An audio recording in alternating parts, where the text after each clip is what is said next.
I very still look quickly. purple as hell, and meanwhile I have this thing on the camera. You mean you would think you'd be like, since you're living in California, you'd actually be a little tanner, but I am tan, you you fucking just. Michigan frick. Well, You can welcome see it on the guys to the arms. show. And we have Go get Lobster some pop. over here in my left corner. Um, Yep. as you can see. Streamlabs awesome coloring codec from probably 1997 running on There we Windows go. Phone There we go. 3. Oh, yes. Already blaming Streamlabs for everything that goes wrong in the stream. It's great. It's a good Oh, time. yep. Well, common denominator. It's crazy. Well, We can get into other agreed. things that have common denominators, but I think that the stream will get shut down quick. Getting him riled up already, gentlemen. Let's go. Oh my gosh, this is gonna be a good time. Uh, welcome into another episode here on Behind the Camera, and we got another fun guest. This is 3 weeks in a row. We've gotten good guests. I had to upgrade because panel was getting kind of stale with these guys, so we had to up the I ante wasn't a here little for 3 weeks. Pound salt. But yes, thank you for coming, Cory. By the way, Hello, hello. yeah, hell of a year for you, bud. Let's just start Yeah, there. Like, geez, like honestly, yeah, it's such a big progression for you. I think personally, I think progression that I've seen in driving could be really helpful for like a guy like Brandon when he's like trying to compete. If he actually, wants to start winning some championships over there anytime soon, bud. You know. Nah, You're he's gonna right. be a car driver. shots. Shots at my drivers. It's okay. No, no, All I'm right. just talking about you, bud. I thought you were Yeah, supposed to he be was the talking next about you. BDC championship or something. Oh, I thought you were Champion. talking about like Jager and Bystrack. No, I'm I'm like, talking No, about oh, you, no, no. bud. You, bud. that's Nah. fucked up. They're not even here. No, you're good. But Talking yeah, shit. no. We're gonna go over a couple things. Talk about obviously the progression with Cory this year. I think it'll be helpful for a lot of people, honestly, to kind of talk about that. Possibly the idea of ProSpec jumping to pro, and actually, I think would be a good concept to talk about is the idea of Pro Am jumping into ProSpec as well, Hmm. as we're seeing a bunch of competitions kind of finish up for the year, and people starting to get their licenses. So it'd be good to kind of go over. Okay, so what about those new people that just got their licenses? What should they look at in their program before they start jumping up and thinking that this is the right path for them? Like next year, for example. But yeah, no, let's go ahead and start with you, Cory. Um, it's been a crazy year for you. I feel like. Yeah. This year, I mean, obviously, we talked. We talked after Atlanta. I mean, Atlanta was a whole thing in itself. And then I told you that I wanted consistency is the hardest part. Going out and winning an event, especially in pro spec. It's I mean, it's tough. It's getting tougher and tougher. But to take that and find some consistency throughout the year was pretty sweet. We're going on almost 2 years without 2 years of top 16s at minimum, which is pretty sweet. Because I spent many a years getting knocked out in 32 and watching. So especially in the first couple of years where your 32 battle was the night before. So if you got knocked out the night before, like you got knocked on seating, you're just like done for like days. Like it's just like so tough, so brutal. So yeah, this year obviously we kind of threw a lot of stuff at the wall and a bunch of it stuck. I think even though obviously Atlanta went well, Utah went well, could have went a little bit better. Um, Jersey and St. Louis were also just like right there. We got knocked out in 16 in Jersey and St. Louis, but it was like such a fine line that like pushed us there. Every event we had this year, like we had the program in the car to take it to the top every single time. St. Louis was just I got super caught off guard by Colette's pace. That was something that we adjusted for immediately after St. Louis. Jersey, I took myself out. That was luckily kind of like the only time all year, which usually every single round I take myself out. I dropped the battle against Amanda, who I've battled her multiple times now, was so close that just dropping dropping like one tire on initiation was like enough to lose the battle. So I'm super happy that we didn't have anything like just wildly crazy this year, where we had to like pick ourselves back up. So to end the season off where we did was pretty sick. And of course, even like, I think the very off chance that we were even in like the chance to like run for the championship was crazy.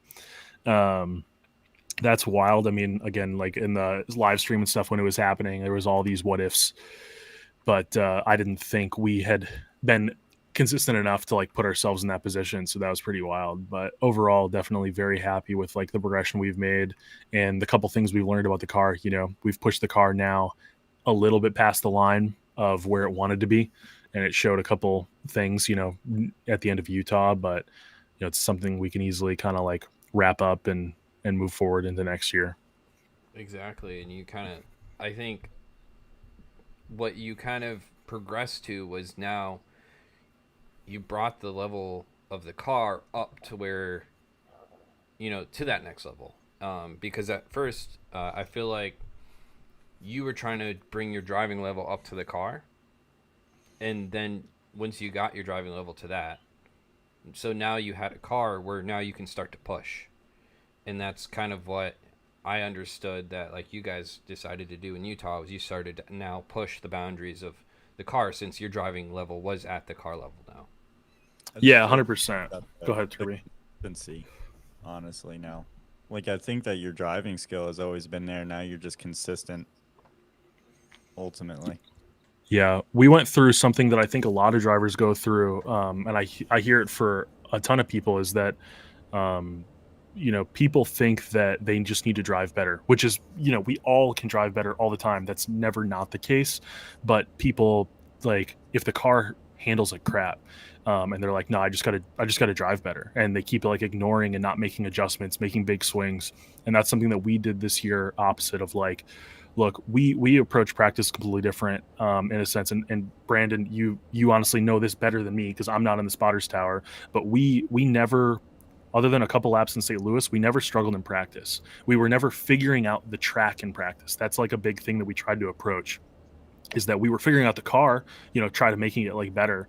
But I was not like, as a driver in ProSpec, it didn't used to be like this, but we're at a level now where you like figuring out the track is something that you have to do at home on the sim. Like that is, especially if you're like a rookie coming in, and if you're experienced, I mean, we're driving the same track. So people kind of like have their head wrapped around it, but, you have to be ready, like where your first lap in practice, we were trying to approach it as like it's a qualifying run, first lap out, whether it's a chase or a lead, and that totally shifted our mind of where in previous years it kind of took us like maybe even the whole practice session to kind of get even like my mind right to where we needed to be, which where that showed that it suffered is that we didn't even get to really touch car setup like the way we wanted to, because I like was just unable to drive the car.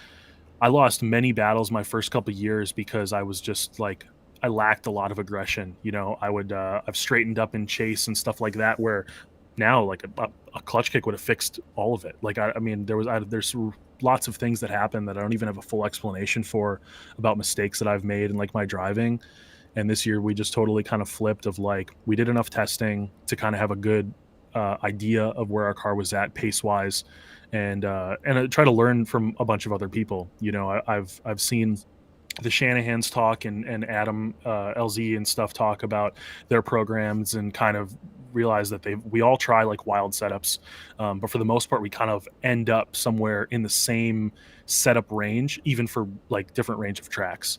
Obviously there's things when it comes to sway bars and spacering out certain corners of the car or front compression depending on the speed of the track, but the home base for the car is kind of all the same. So we had something that we could be like really, really confident in. And then I tried to at least drive consistently, which gave us like first lap of practice, we were making setup changes that like affected positively the entire weekend, which was the big change that we kind of made for this year. So by the end of first practice, if I didn't rip my drive shaft in half, you know, for everywhere else, it kind of like, we felt like we were in a good spot. And because we didn't have to go through seeding at all, basically the entire year, we got 3 full rounds of practice before we even hit the track for competition, which was pretty crazy. Must be nice. Yeah. Cool. No, but I can attest to that. Like listening to your spotter, I was good. I'm good friends with him up in the stands, and he never really gave a lot of input towards you in the sense of correcting yourself on track. It was mainly just how's the car feel, what do we need to do, and then he's a master at suspension, so he's great at setting up cars. So it's just like, okay, we need to do this, and this in order to make the car either faster, easier to drive, whatever it may be. Which I think that is a big testament to ProSpec these days. The top, it's like gotta use a sim and like get used to the track, understand it like at least 85%, and then when you get to the track, get that last 15%, and then the rest of it, figure out the car and that sort of thing. So it's really cool to hear and confirm that my theory that I thought of is correct. So that's good. No, sim goes crazy. I mean, like I think when the test day happened, I don't know if it happened like if Volter's lidar scanned it during the test day or if he did it before, but Yeah, I he did during the test day. yeah, he lidar scanned the track and just kind of fixed the textures basically just on like the section that we run. He Yeah. dropped that like 3 days before we left for Utah, and I turned like almost like 550 laps on the layout once Kevin Yeah. released the layout and then Volters released the track, and that was huge because like all my mental timing was kind of already done. That track was probably it wasn't probably it was phenomenal. Like me driving it before, like I did like setup things for the two cars I worked for and like all that and like timing and stuff. It was like pretty much spot on. Like he got the banking on the last corner right. That was pretty cool to see it translate so well from Walter's perspective. No, you're right. And like that's kind of what people, that's talking about this new wave of drivers, and it's almost becoming a necessity, honestly, now. Especially when you go, like you're saying, Corey, when you go to a new layout, it may be a track you've been to, but if there's a new layout, well, now you have to readjust all of your sight points, and especially if there's different points of the track that you're trying to reach that you didn't reach before, and stuff like that. And so having those sight lines and, like you said, the muscle memory down is going to be huge for coming into practice where you're not learning the track. You already have the track down, and now, like you said, you're just making setup changes to Yeah. adjust for the track. And like the other thing with that too is that you're also able to focus on weather and temperature and be like, okay, so if the track is this temperature, this is what it feels like, and then when the temperature changes and grip changes, you can also kind of have a good basis to I guess compared to when the track is that temperature. I mean, it's not always perfect. Like I remember talking to, I think it was the difference between 32 and 16 in pro. The track slicked up a ton, and that's why we saw a bunch of mistakes in top 16 from drivers going off, was because there was a big difference in grip. But theoretically, if you were able to plan for that, then you would know, hey, we should probably grip up the car a little bit for this battle because a bunch of people are probably going to go off. Yeah, it was pretty wild. Utah had some huge swings just based off clouds. When the sun was out and the cloud cover came over, it was pretty drastically different. So we noticed a heavy change in that. And I almost made a huge mistake in my 32 battle because of it.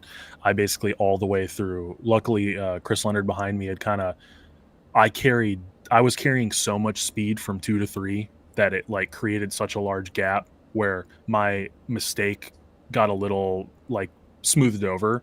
But I was almost like fully out of throttle, like trying to put grip in the car, like pedaling it. I was like, I think my log said I was like mid 4,000 RPM trying to keep the car on track throughout all OZ3. Like I was just borderline, like just backing off the track. And I was afraid to get in power. If I got in any sort of power, the car was just going to back up a little bit.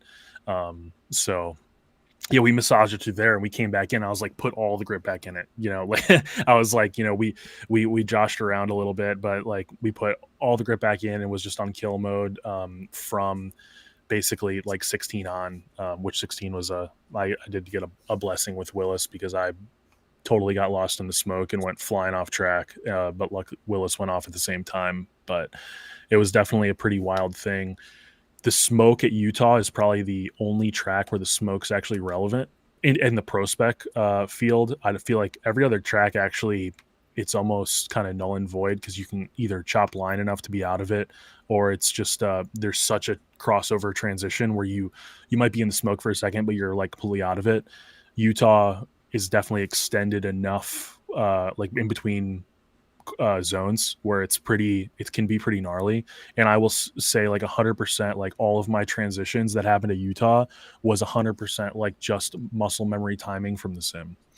Like, and so I do so many different ranges on the sim. I use Brandon will know what this is, but I use virtual steward like to an extreme amount. I basically make a slow lead, I make like a okay lead, and then I make like a unchaseable fast lead where I have to like try to pick up pace.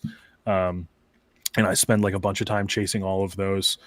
And I play without smoke for like a while. That kind of like totally gets me like in all my timing and what I'm supposed to be doing. And then I turn smoke on and then try to like navigate through that.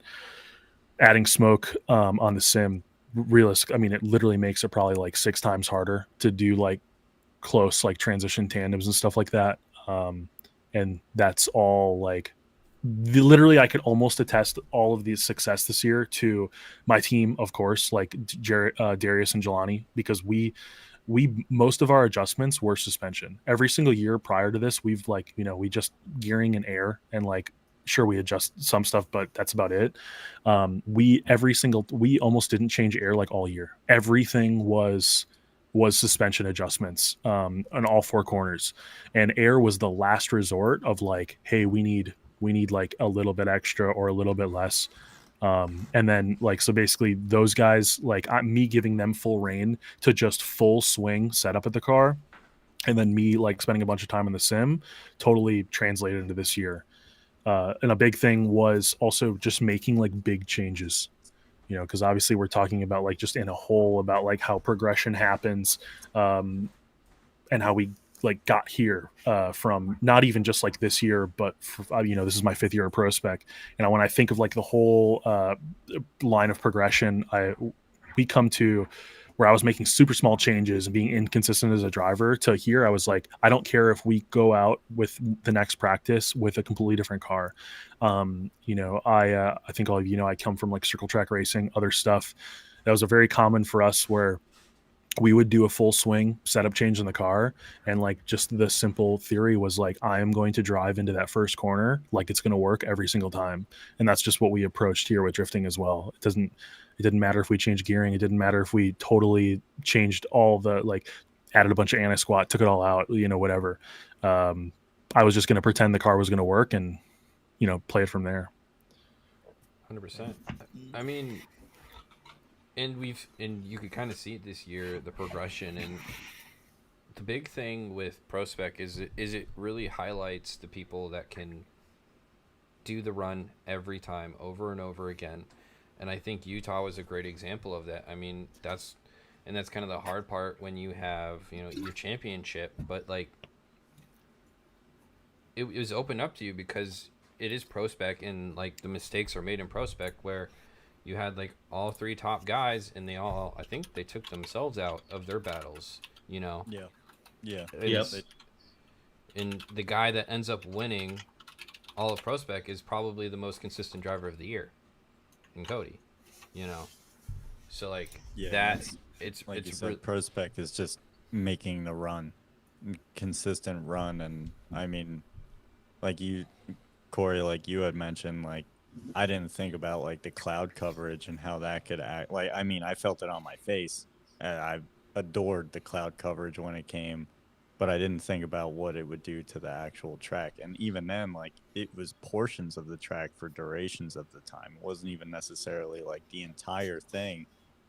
So yeah, I mean, all those different changes, and then you take the break, and then you go into your top 16, and it's like, all right, well, I'm flying off the track now, I guess. That's what's up.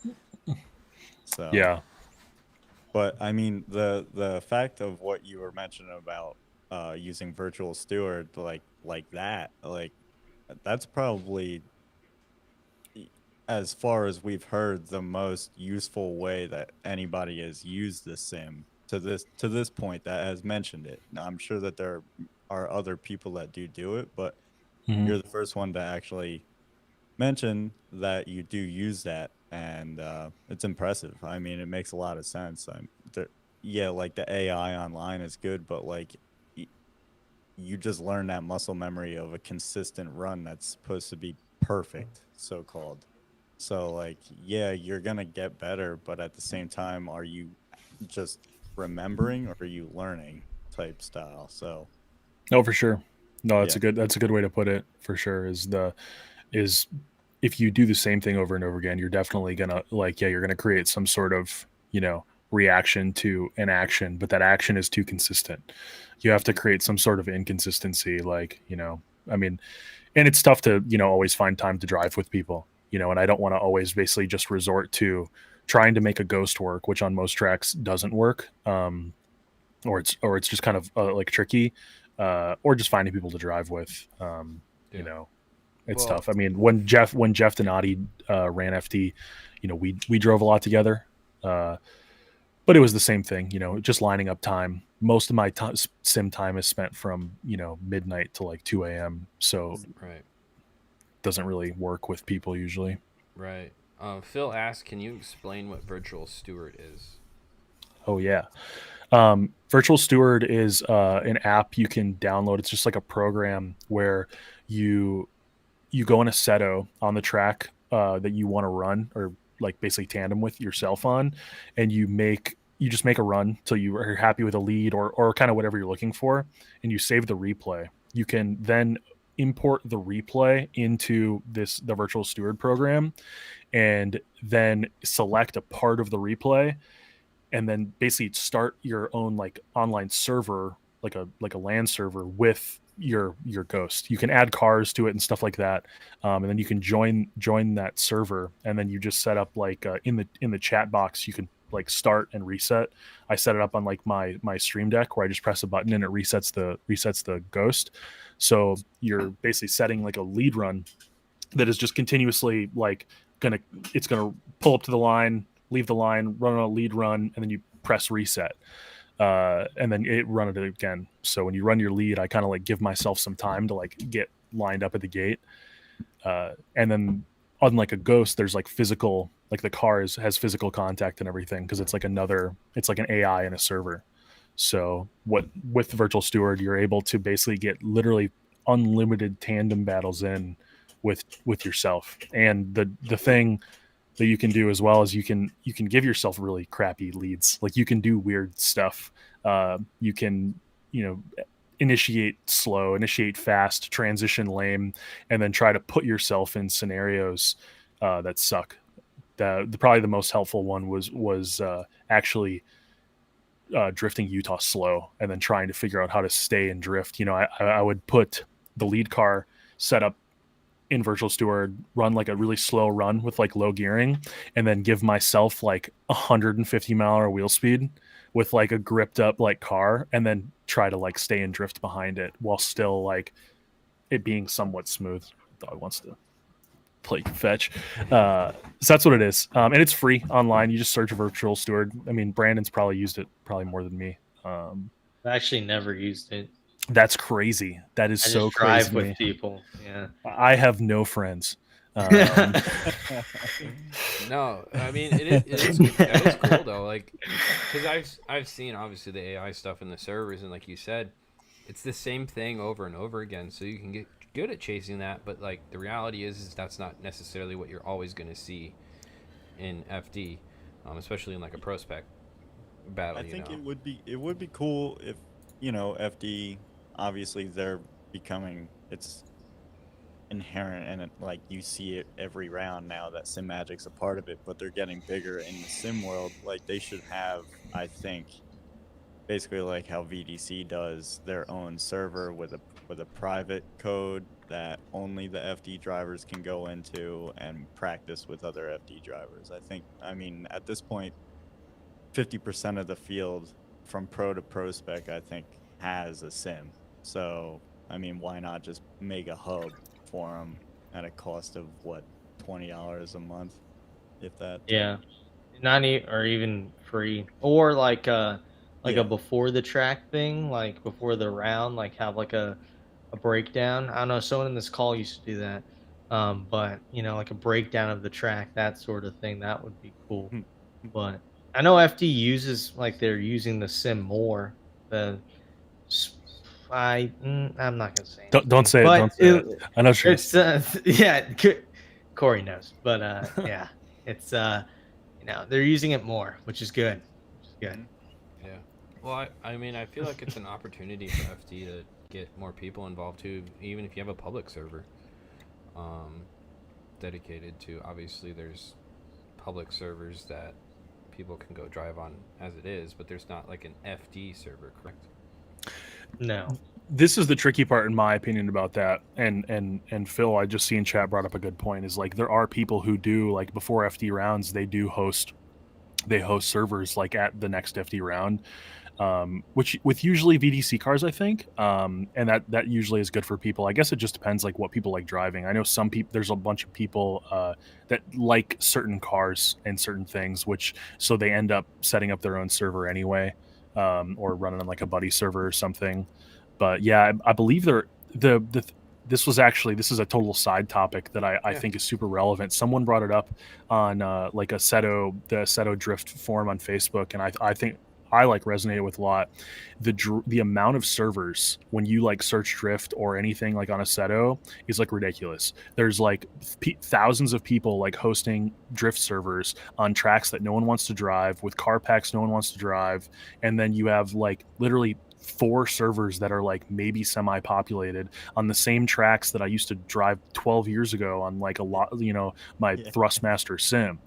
It's like I Yeah. wish we could do some sort of like consolidation or like some sort of like more central community around like sim lobbies and stuff. Yeah. The fact that Yeah. on a like even on a prime time, like on a Friday night in the middle of a season something, I can like try to search up every single hot like drift like server online, and it's still people running gravy garage cars at the old clutch kickers track. Yeah. Yeah. Like, Yeah. The That given. gives me an idea I may do because I have a few servers that aren't doing anything right now.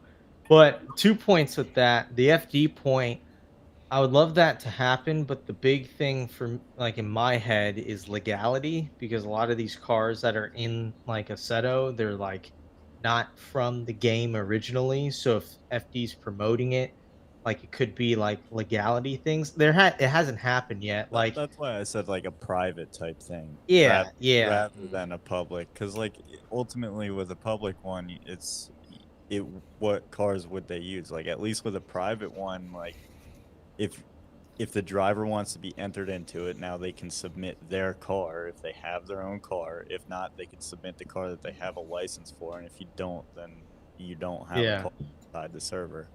That could be cool. And I don't think it's an issue because I know I did a K&N commercial last year where it was like with Forsberg's cars, which are Nissans, and it was in Assetto, and there wasn't any issues with that.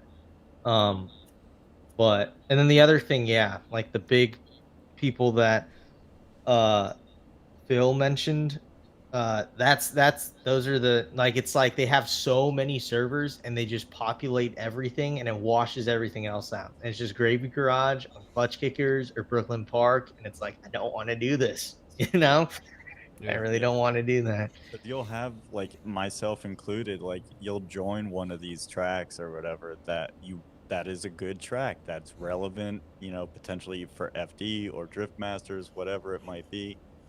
And you sit there and you do solo runs for an hour, and it's like finally a guy joins, but it's like I'm tired, boss. Like I'm like now this guy like otherwise like that's why you see like the AI servers getting populated because like they end up not leaving for some reason once they make a friend. I don't get that either. It's like, dude, just go to the normal server now. Come out.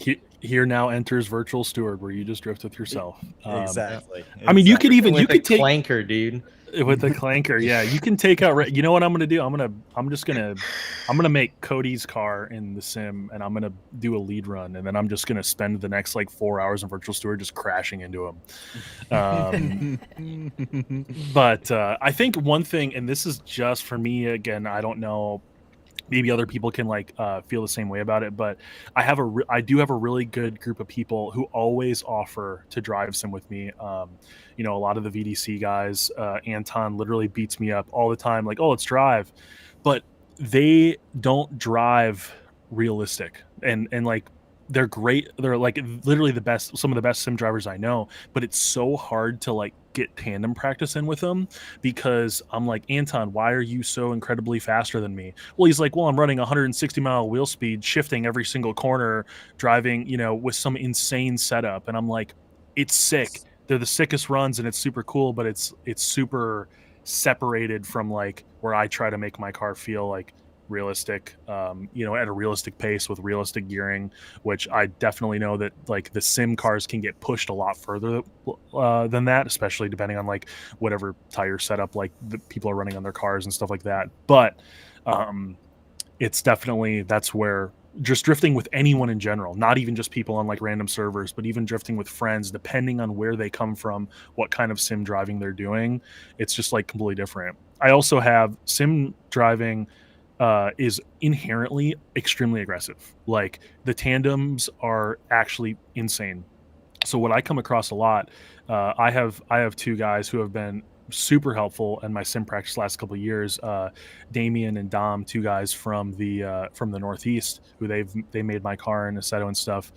I practice with them quite often, but they are so aggressive that like half the runs are throwaway because I just go if I don't get on throttle for like a split second, boom, I'm punted off track, and I'm like, man, like it's so tough. But yeah, the sim range, I don't even know what the solution is. I'm reading Phil's message right now.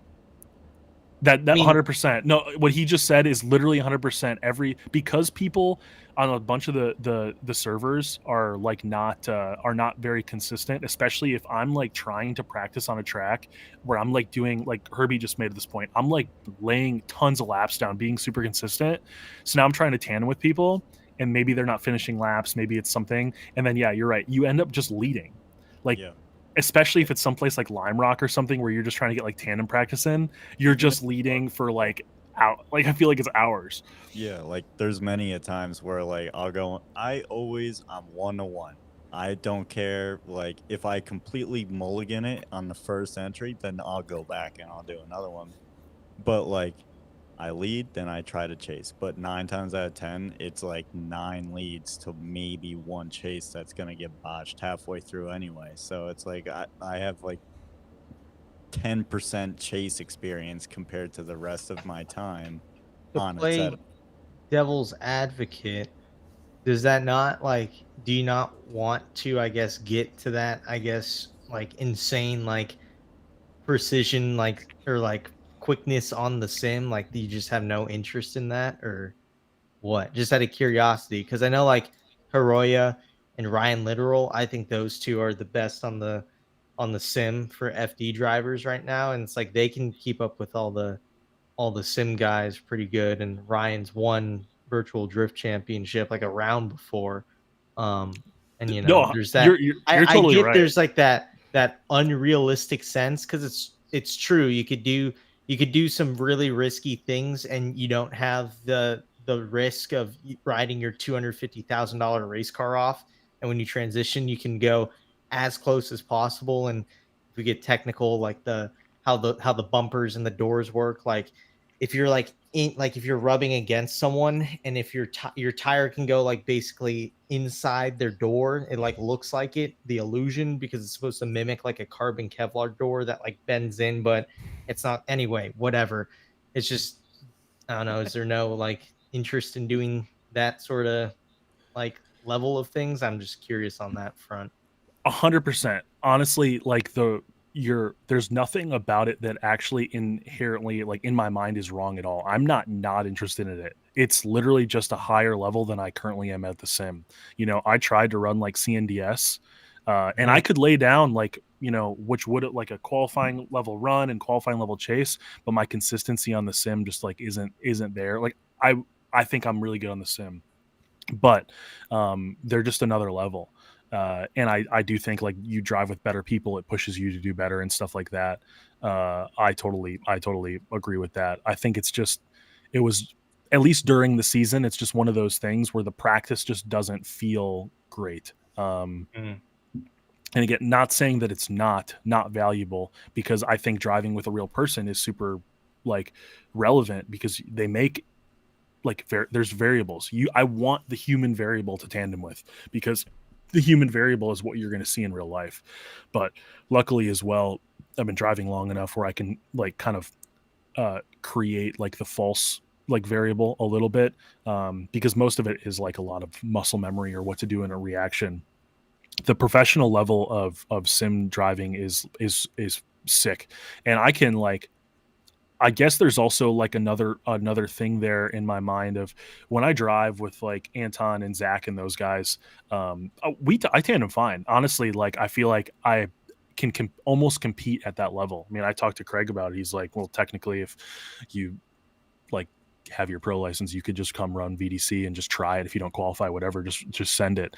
I've driven with him. He knows that I can drive at like the level with those guys. The thing for me, if this makes sense, is that to drive like that, I have to set my car up in the sim where my car, ProSpec wise, with a ProSpec tire, it will never feel like that. So I'm like basically I'm making moves in to make like drive close tandems and to do killer leads. I'm doing things with the car that my car in real life with the current tire will never do, which there's nothing wrong with that, but I'm not practicing for the same limit in the sim, which is just kind of weird. I actually use the A90 Supra. It feels most like my E36. I have no explanation why, but it just does. Where I've, with a couple of the setups that I have like saved, I almost feel like I have the same amount of instantaneous grip, the same amount of dead slide, the same, like the brake bias feels almost like perfectly the same.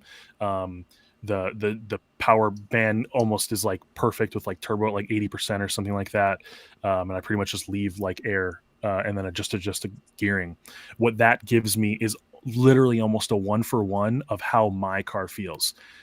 I can set my car up to drive with all the big boys, no problem, and it's still great tandem practice, but it less prepares me for like the actual track itself. Gotcha. Okay. It's my really runaround way of explaining that. And honestly, it also comes down to like, even though I do spend a lot of time on the sim prepping for FT, I only have so much time to allocate to that. So sometimes, unfortunately, like just drifting with friends to like drift and have fun, it falls. I don't prioritize it as much as I wish I could. I gotcha. It makes sense. No, That makes sense. Yeah, 100%. Because it's like, for you, your priorities really, you know, it's in real life. It's the real life drifting is kind of your main priority, and you know the sim is more of a tool for you and less of a competition. Yeah, definitely could be put like that. You know, I fit in wherever I can. You know, my dad hassles me. You driving the sim? No. You driving the sim? No. And then I'll just bang out like 6 days straight of sim driving, set up a fan, and yeah, just literally do, you know, a million lines of you know, all legal drugs, and just, you know, just stay on the sim. That's all satire, by the way, if I have to say that out loud. Oh man, but you know, you talk about progression, and I'm curious if you've driven your car with big tires on it. Yeah. I've never driven my car with anything bigger than like a 265. Okay, so interesting. Which Jelani and I have talked about this quite a bit, actually, is like, because my dad's always like, oh, I want to see what our car feels like on like a big tire, and Jelani's like, don't do it, because he's like, it's gonna be like, you know, you're going to be constantly chasing something that we're not going to be able to achieve, which honestly, we found way more grip in the car this year than I thought we ever would. And honestly, I just tried to with somewhat off your question, I tried to take a note off of just like watching like LZ and what he's been able to do with his E36, and realize, like, I mean, all of us who watch enough drifting can see that his car is borderline undrivable. But you see like what he's able to pull out with that car, and that kind of was like a little bit of like a wake up for me, where it's like, okay, like I think that we just have to be more aggressive with it. You know, we've tried. You know, the judges, everyone in FD, everyone online on Facebook, everyone says, "Oh, just loosen your car up, just make it drive better." Okay, loosen your car up. You'll never catch the top 5 fastest guys. You know, the only person who I think has perfected drivability and speed is like Dimitri. Dimitri's drivability and speed is like unmatched. Interesting. Yeah, because I mean, for me, he never. I would put Manoa in there as well, to where he never seems to be. He never seems to be very fast, but he never has issues keeping up either. If that makes sense. Agreed, totally. And honestly, I think a lot of that does come from, and because obviously, like both Shanahans are really good at it, no matter what the pace of the car is in front of them. Yeah, I think a lot of that comes from sim. I think this is exactly what, like, go back to what Brandon was saying, like just an absolute like unrealistic, which I'm saying unrealistic as a compliment, consistency of driving no matter what's happening in front of you is like kind of like what the top level of driving is. You know, how many times do you watch Connor Shanahan or Jack or like Hiroya basically transition in on someone's door, or even like Osbo and Dean, all of them, and where you feel like a normal person would just they would hit them. It feels like maybe there's too much pace, but like there's no bobble in the car. They put themselves in a perfect spot. I think someone who is like kind of shown that a lot this year as well as Matt Field. Like, I mean, even him at Drift Masters, like he puts his car. I looks like he's going to total his Corvette almost every corner, and yet it's always like, oh, that'll only work one time, and it works like every single time. Yeah, 100%. You know, and this is kind of, I guess, kind of leading into my next question of, you know, what do you think for you would be reason enough to justify jumping to the next level to pro, basically? Realistically, it's all partnership based. I mean, Right. I think if you're even in a position to jump up to pro, like obviously it used to be top 8 in points, which was pretty lenient, but that's when they were trying to fill pro. With it being now in like this pretty small range of top 3 in ProSpec, if you're getting top 3 in ProSpec, and to do that you have to be consistent in all 4 rounds, which is the hardest part. I think you're probably at least at a level where you can go into pro. Now, am I saying that anyone's going to jump in and kill it? I don't know. I mean, that's like, I think more of like a mental thing than anything.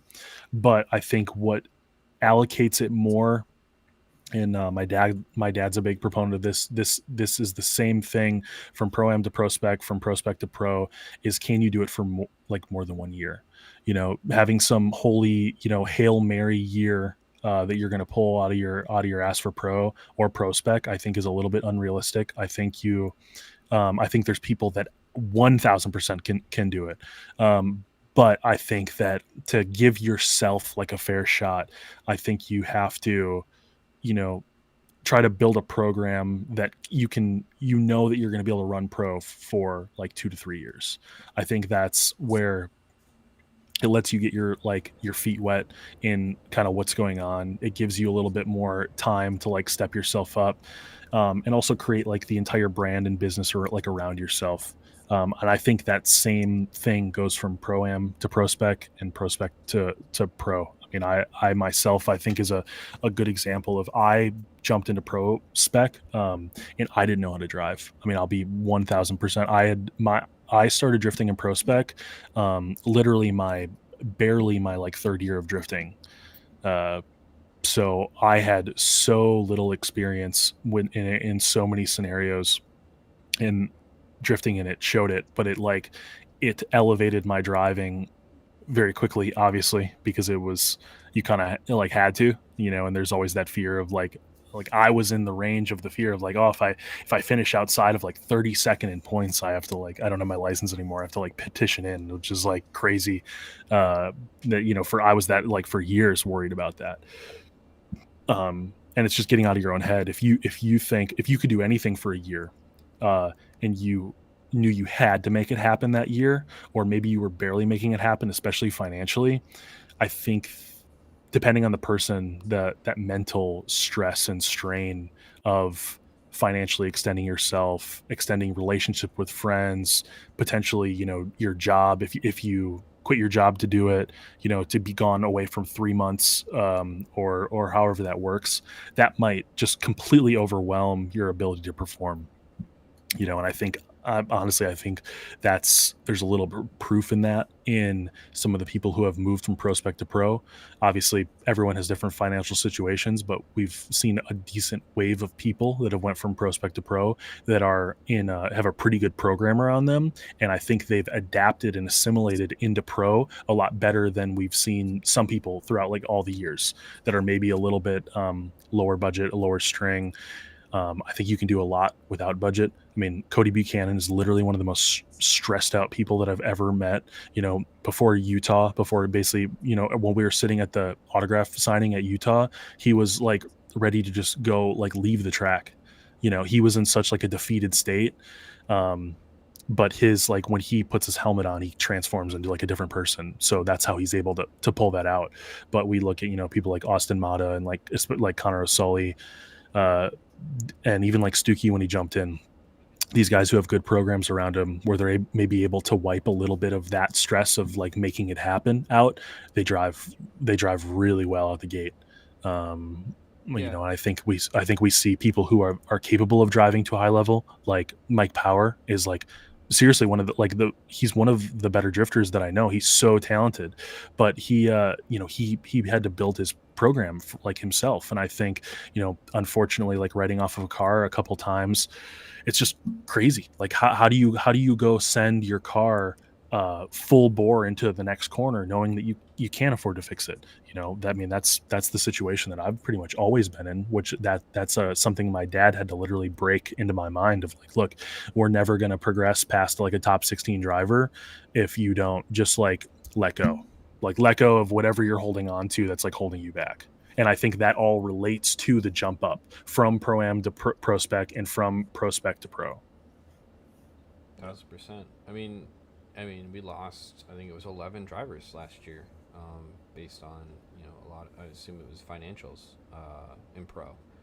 And it's a tough business to be in, especially when you're getting used to it. And I've talked to a lot of the guys that have jumped up this year from ProSpec to Pro for this year, and for them, learning the car over, they're basically learning the car over again with the new tire and everything, and trying to, for one, half the tracks they haven't driven at before, and then two, the fact that this new big tire, there's that much less room for error when it comes to getting on and off the throttle, slowing the car down without coming out of drift.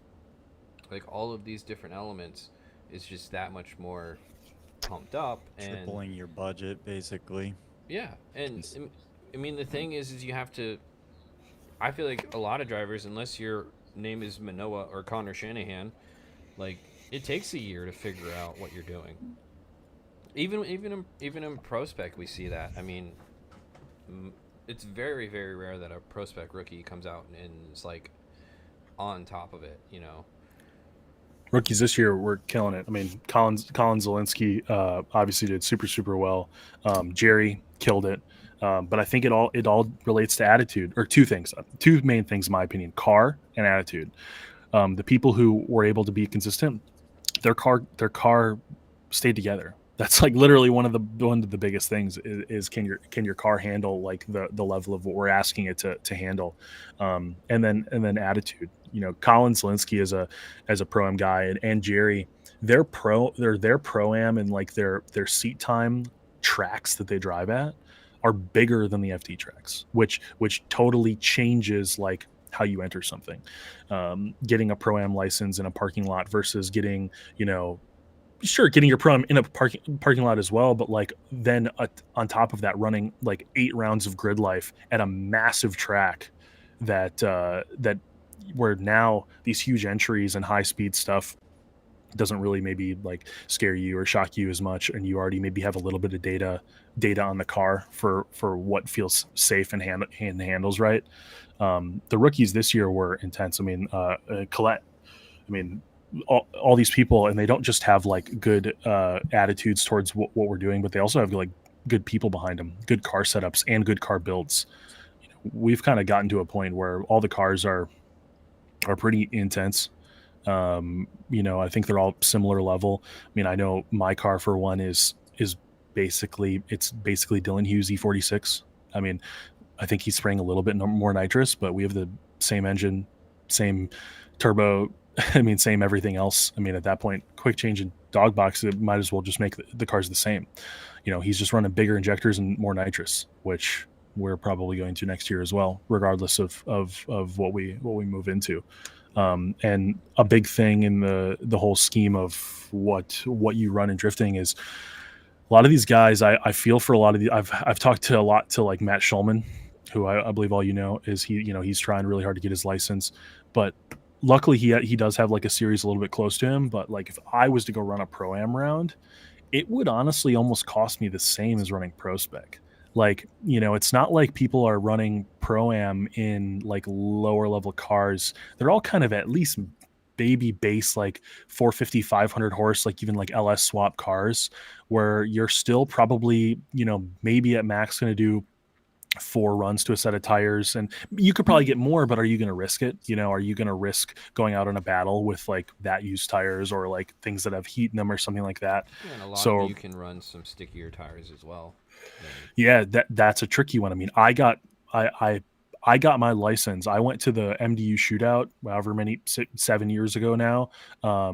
I showed up with 36 Velinos, and no, everyone else was running like Ironmans. So, Yeah.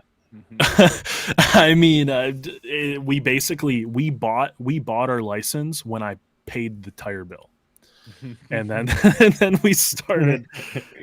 Yeah, it's pretty crazy. It's pretty crazy. But if Pro-Am now is basically 500-600 horsepower cars minimum, I mean, Schulman's car is basically my car almost. Ready. These people are paying the same amount of money.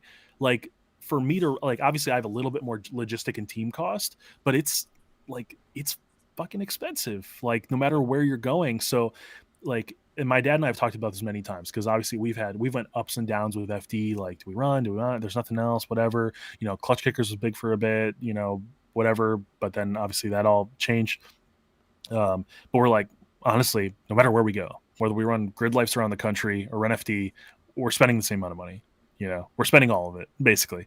If we don't spend all this money running, a bunch of stuff and plus FD, we're gonna run a bunch of other stuff, go to all the drift Appalachias, maybe do some fun stuff with the drift mansion, like, but we're still going to spend the same amount of money. So, and FD just has such a good, like, obviously the fan base and the aura around it does like hold weight, and it holds weight like globally, not just like nationally. Someone wins, which I wish I've never been able to make it out to like a gambler event. Because I like that track a lot, but it's just a little bit too far for something like that. But realistically, like you win New Jersey at FD and you win like a gambler round. What's crazy is you are battling almost against like the same people. You battling against like Dimitri and Jagger and Bystrack and Hoffman and Steve. I don't know if Misko drives anymore or not. But you're driving against the same people that you would battle in FD, but it doesn't hold the same weight. He's a what? He's a chicken dad now. He's all washed up. Yeah, he's a chicken big, dad. he's a little washed up. He A got little that consumed, we'll say. Alex at Jersey, and then that was the end of it, dude. Even though he should have won, and I'll stand on that too, Alex. You got lucky. But yeah, no, he's chicken dad now. But yeah, no, like you said, all these guys that compete in I mean, Chelsea Denova now, he's 100% a chicken dad. He's 100% a chicken dad. But yeah, no, like you said, all these guys that compete in I mean, Chelsea Denova now, he's 100% a chicken dad. All these guys that compete in even is like making it to more than just like an appearance round. He's just doing it for the love of the game because it's good competition. It genuinely is. Trevor Root. I saw Chelsea's comment um, towards somebody on the video that Digital Adrenaline had put up today or yesterday, and it was a tandem between Chelsea and Trevor. And he's like replying to somebody saying like, yeah, I could do a good chase when the driver is fast and consistent. And it's like, yeah, like, you know, like that's the drive in there. And it's pretty much anywhere in any competition setting now, if it's not just like even street leagues, like where you don't need a cage and shit, like when they do the Casino Royale, it's like, wow, you guys have never done a competition in your life and you're a clapped out G35. Like, I think you're doing pretty good. I'm like, hell yeah, brother. It's not... Well, I mean, like, there's multiple points, and some stuff in the comments as well is like, for one, like you're right. There's more people than I even just listed. I mean, Trevor Root and HN, Hop, like yeah, the Northeast is crazy. Like we in the Gambler at least, yeah. Like just, what it breeds is insane. Like obviously these people are all gonna like, they're all like friends. They all live within close proximity, and it's not like if I go to US Air, great track to drift, super fun. I can tandem with, you know, my homie Sam and some other people, but I am not going to level up as a driver driving there.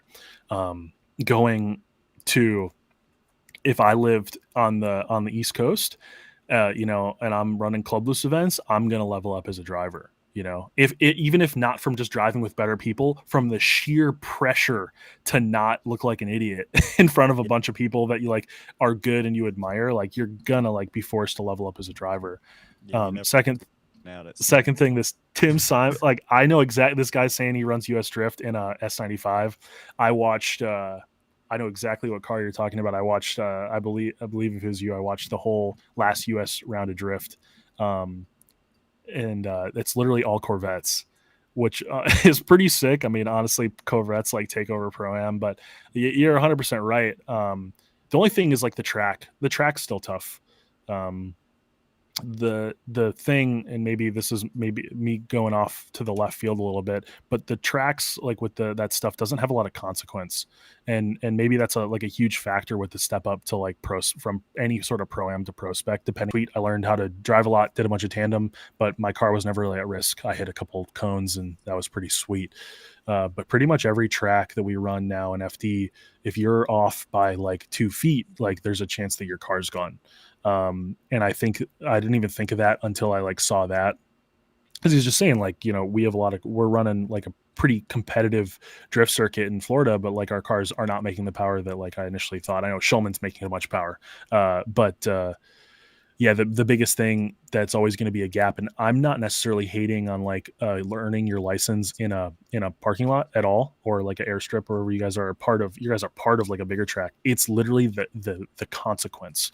You know, Jersey, it is so easy to total a car. Of course. I mean, yeah. shit, you do not want to drop a tire off, and I mean, like it's already a cheese grater on the asphalt, but like, yeah, I mean, you go to Wawa or you fuck up tree turn or anywhere. I mean, the bank, yeah, and that's where like I've always thought that E-Town does breed good drivers basically based off of the two things that you said, the track and the idea of I can't look like an idiot, because you're just gonna get roasted, and if you don't get roasted, you know that you're getting roasted not directly to your face. And I think that has excelled the driver level on the East Coast. I know that like out here on the West, it's great too. Bullying works. Bullying does work. It's, look at bring bullying back. That's what we're here for. That's a fact. But like even on the West, like I look at Apple Valley, and like you got these like local dudes there, the same thing, that are there every time that they get a chance to, and they breed the next generation of drivers. Like they genuinely like they're the local heroes that make people not want to look like idiots in front of them. And like then you'll get Odie that shows up, or Dylan that shows up, and it's like, oh my god. And then you learn a couple of things, like the complete opposite ends of the country, but like that's where I think that they're very similar. I think E-Town is a bit better. I think it's a better track, and I think you can learn more. there's elevation and everything, but overall same scenario. And I think that that's to be given to the fact that these good drivers continue to keep coming back to these tracks. Yeah, absolutely. And the other thing too is you got to remember, uh, if you want to get better, you have to drive with people that are better than you. And that's kind of one of my thoughts of just the general idea on moving up to the next level. And a question I want to ask you, Cory, is talking about some of these pro-am drivers that are getting their licenses now, like, and the idea of moving up to ProSpec and kind of what should they be looking at, what makes them what makes it the right move to go up and make the jump. And obviously we kind of talked a little bit financially. Obviously on the pro side, that is a very big part, but as you just explained, pro-am is almost as expensive as a ProSpec season depending on the series you run. And so with that in mind, what would you kind of tell these pro-am guys that are now getting ProSpec licenses, and debating on whether or not they actually want to make the jump to actual ProSpec? You're only as good as the competition that surrounds you. I've said it a million times. True. I mean, we've that's a true fact. I mean, there's definitely a few people in ProSpec that I think they have the car and they can get their bearings, but you can definitely tell that it's like anything. It might take a couple of years. It took it for me to kind of get their wheels, but when it comes from pro-am to ProSpec, I think the first thing is going to be car. I mean, obviously, if we're talking pro-am to ProSpec, we're already kind of going to establish, like what I said before, of that at least commit to 2 years, at minimum commit to 2 years. Like trying to just go out and have one hero year, I don't think you're going to put a lot of pressure on yourself to doing 4 rounds. And if God forbid you go out in Atlanta, which is an incredibly hard track, and have a bad round, maybe it just might put you in a weird mindset. So I think step one is commit to 2 years. Second thing is to make sure your car is put together. This is something that I learned the hard way. I felt like I had a good car going into OSW, my first round, which actually OSW went okay. We went top 8 our first round. It was all right, but the rest of the year we broke. The rest of the year after that we broke, and it was things that, like, you should have just called. Like, I should have just called. You know what?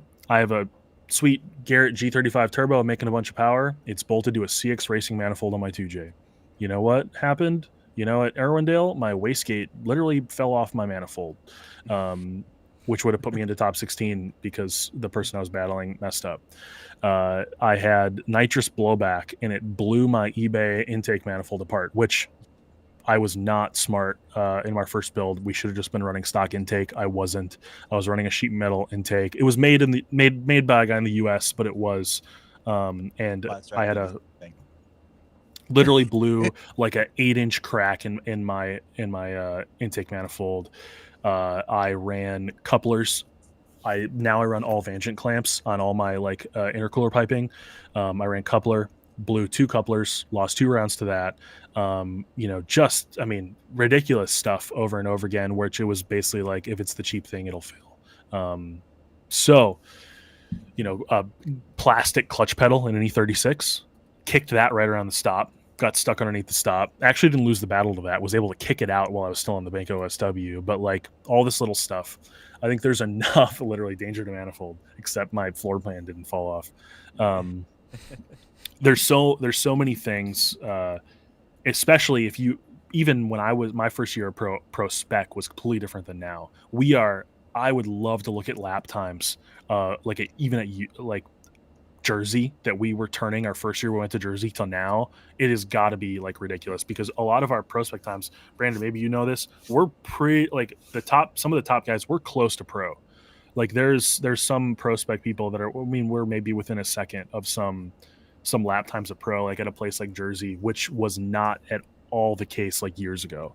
So yeah, last year Alex was faster than Chris, which was funny. And then that kind of bit him in the butt because he was too fast and flew off track. That's besides the point, But yes, you are correct in that sense. So only running 4 rounds, and I'm definitely rambling a little bit on this, but having like any sort of failure is obviously sucks. Like that's terrible. You know, Nick Jimenez, he upgraded, he rebuilt his engine and put a new engine in and a new turbo setup and in Utah, and it was based off of a conversation that like my team, Jelani and Darius and myself, had with him. And it was basically, he went through like, I think like almost 6 Garrett turbos, retail price 6 Garrett turbos, since his rookie year last year. And I'm like, what are you running? And he was like, he was running like a G35, like it was a G3582, but basically he was just overspinning it. So Garrett has like a pretty good calculator on the website, and I went up to a G40 1150 this year, and it was a lot more efficient. We're like getting way more efficiency, and I'm almost not losing power at Utah. But he basically went through like a ton of turbos because he was literally just overspinning the turbine and just like blowing him up. So car, I think, can be a little bit more figured out. Obviously, it depends on your platform. I think you can probably make a lot more happen. If you're in Pro-Am and you are building like you're at a V8 platform, go NA nitrous. Just build an engine, go NA nitrous, and you will like be really well. If you come in to ProSpec and have, I've never even drifted a V8, but if you come in ProSpec and have belt failures, no one's gonna like feel bad for you. I mean, and this is me being harsh, but like the amount of people who have belt failures and superchargers is absolutely ridiculous. If you just want to even give yourself the best chance to not do that, just turbo it or go nitrous. Look at the top. What is it? So you had Nate Chen get rid of his supercharger. You had Cole Richards get rid of his supercharger. Obviously, you have Jerry, who's not running a supercharger. 2J guy. So as the thing, same power, less tire is the ProSpec motto. I mean, it is, but like also, I think everyone's getting smarter. Like I saw Darius, who is my suspension genius. He was in the chat. We've all figured out how to get mechanical grip out of the cars. So like, it's not even like a meme anymore. Like I used to complain about the tire, but honestly, the tire's not currently holding us back. Like, sure, we can only still do so much with it. But it's pretty good. It gets pretty far. We were able to kind of make up a lot with suspension and go pretty far. I mean, so I kind of like, I'll eat my own words on the fact that I thought like tire, we were gated by tire, but that was kind of ignorant of me. I think now in like a year later from me having that attitude, I think we can do a lot more. I think people are just being smarter about their chassis. They're figuring out how to put mechanical grip in them. People are realizing like how much suspension matters. Obviously like some suspension is better than others, but making some of these chassis that were told to us that weren't competitive, aka Cody and his 350, they're making it work. Obviously he's got someone that knows what they're doing with their suspension too, Yeah, no, 100%. I think there's just a lot of knowledge there. I know he's spent a good bit of discussion with like Odie and figured out, got a lot of help from field to kind of put his program together. Shut up, Anton. I know I have a grippy chassis. Whatever. I can't even say that I like I can't even say like I sold out and like switched to an E36. It's literally the only car I've ever drifted.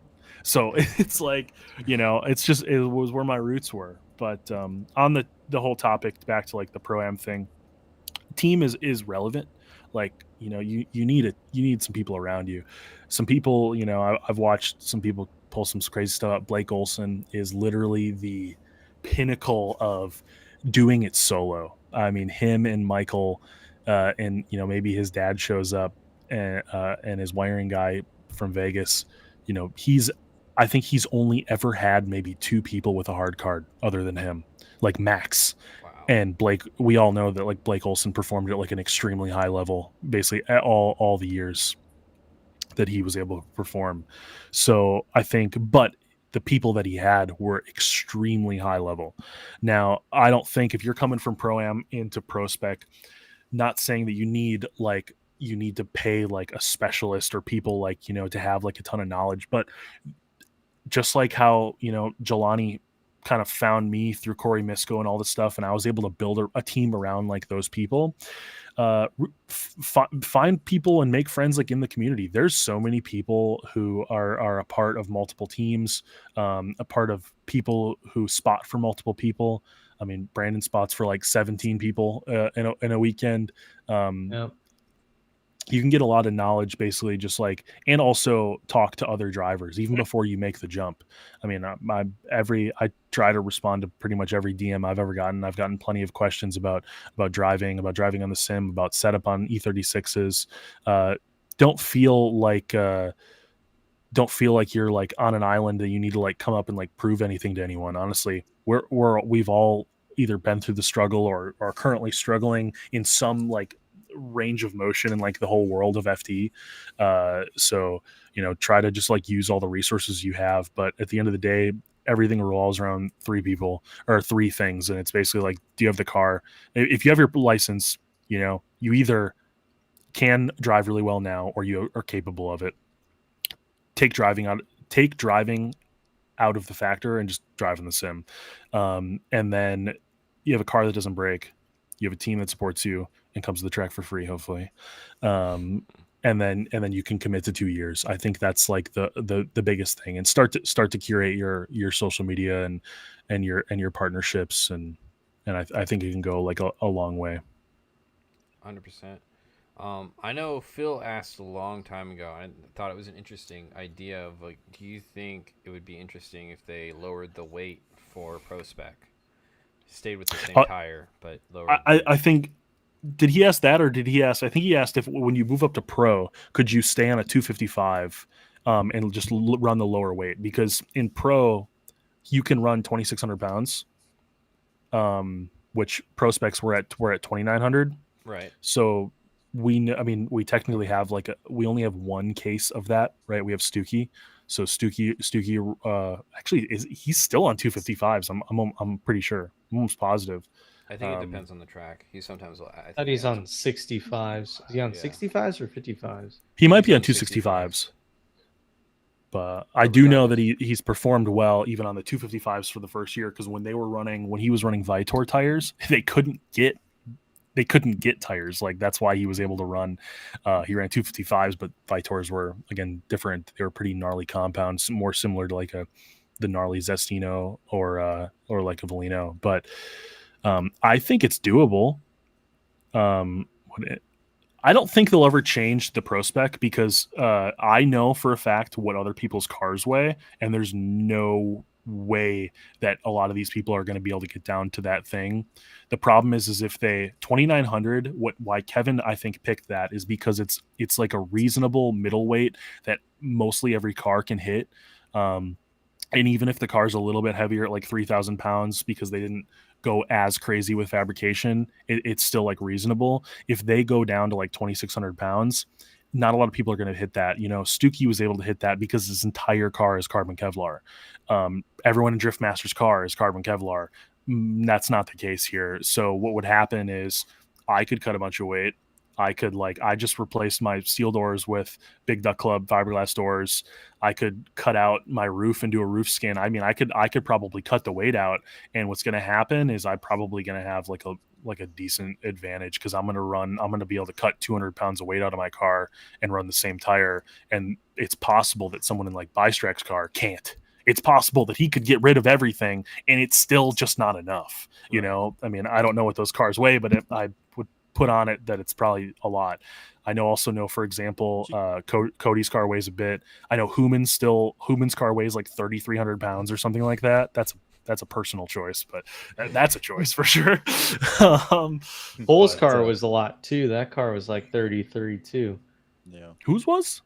Bull Richards. Oh, damn. I did not know that. Yeah, I wonder if his new car is that heavy.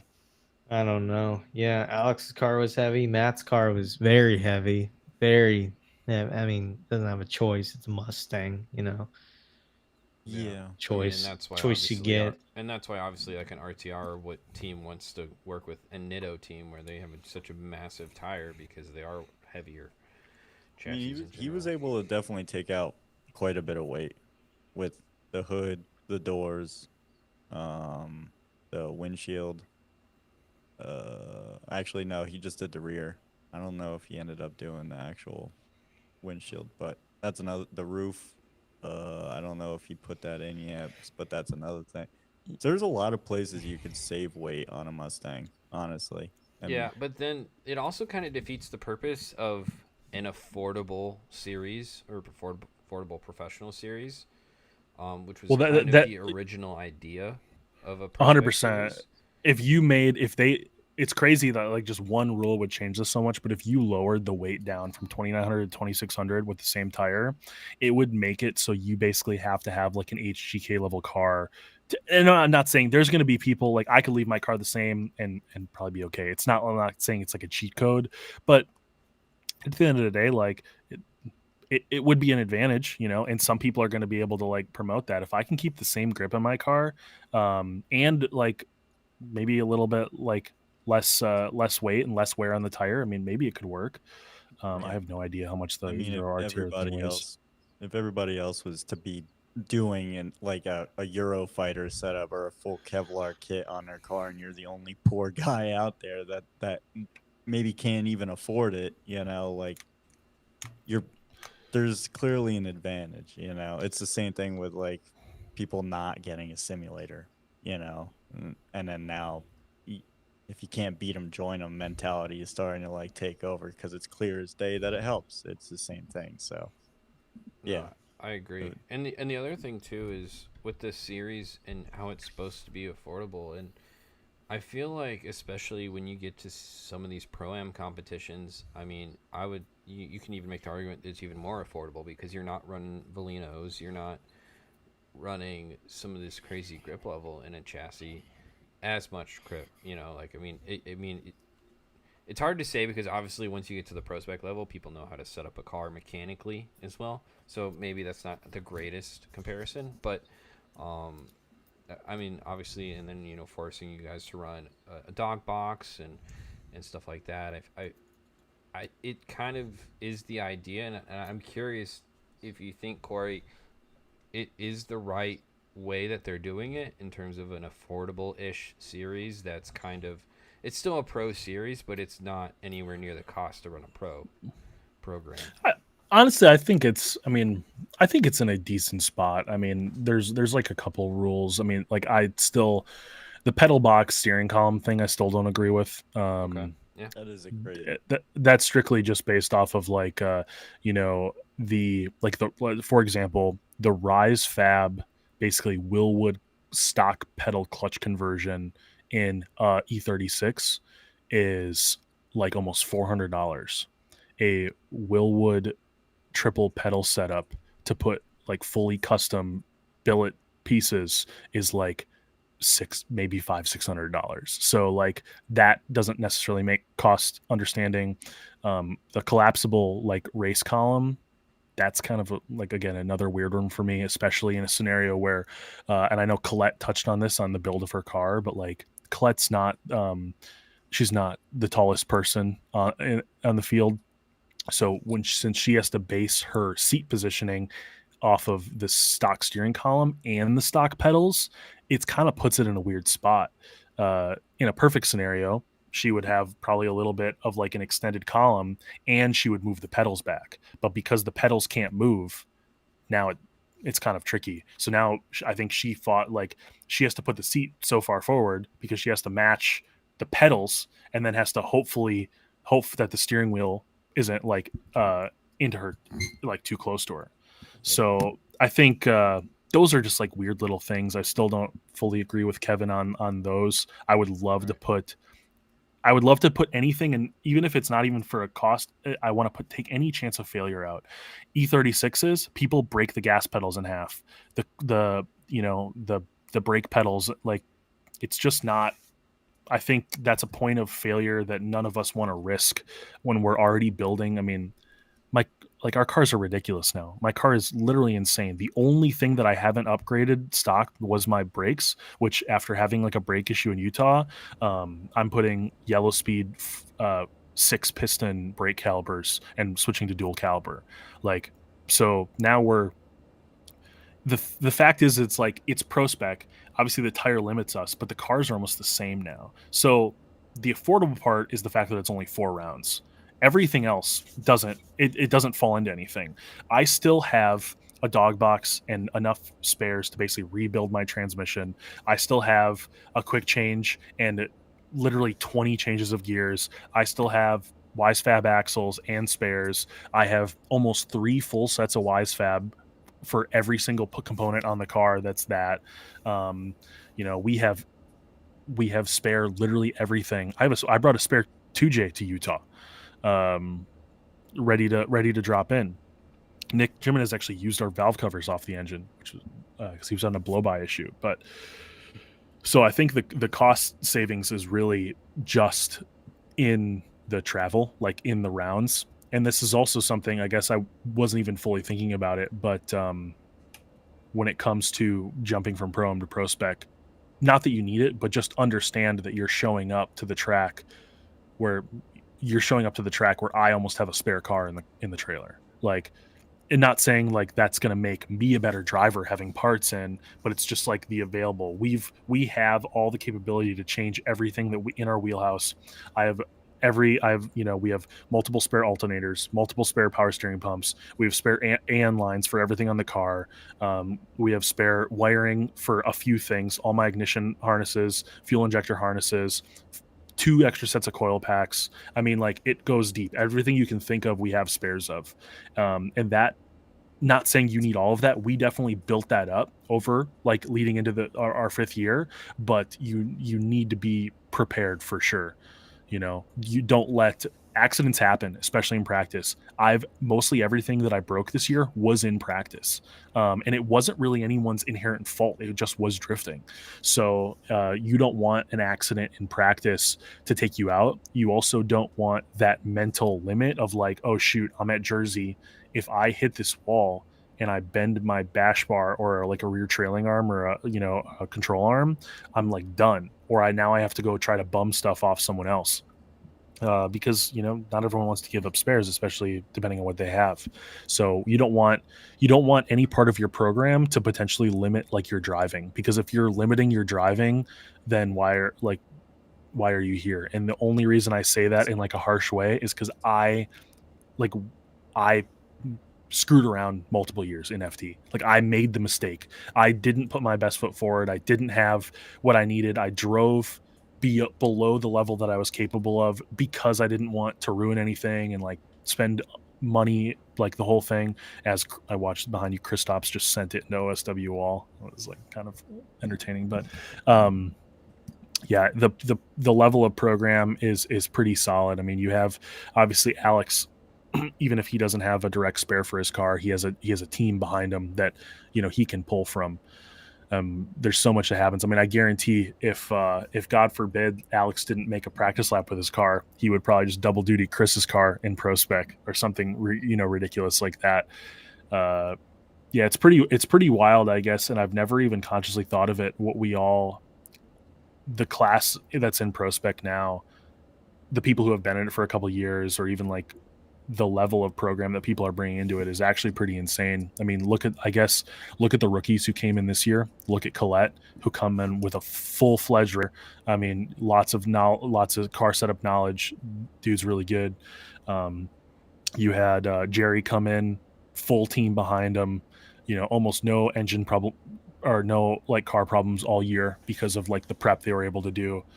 Colin Zielinski come in, full race team behind him, suspension knowledge, spare engine. I think he blew up like 2 engines before he even got to the first round.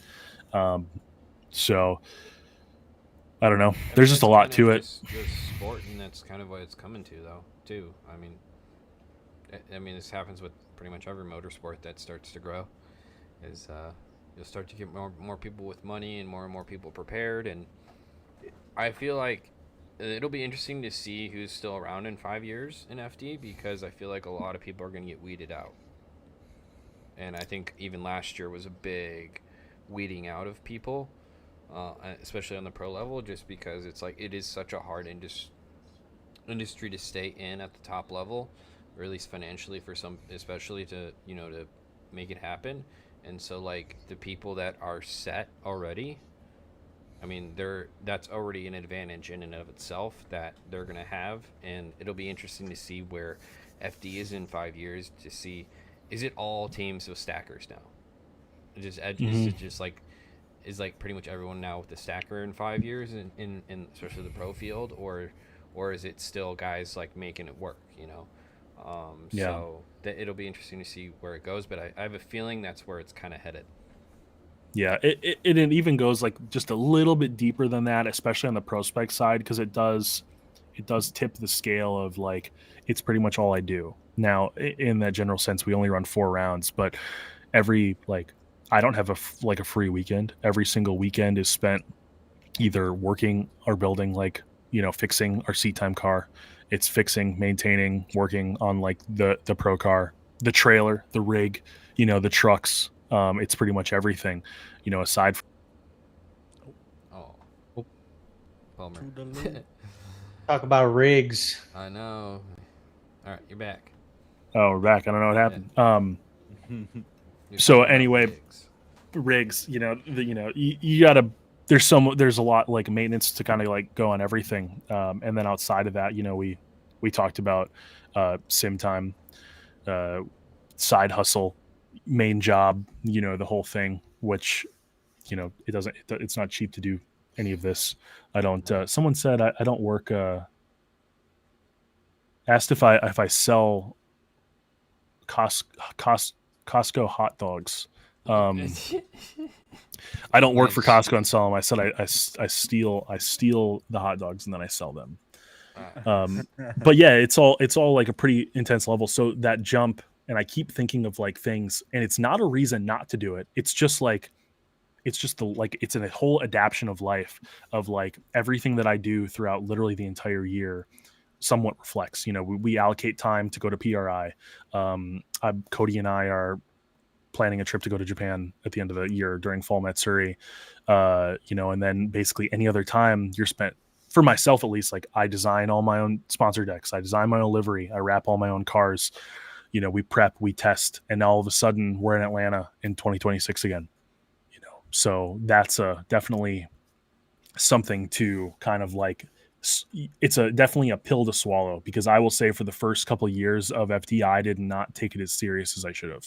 And I like regret the time that I wasted, in my opinion. I think I could have been where we did this year earlier if I would have took it more serious, and I would have took it like a to the next step.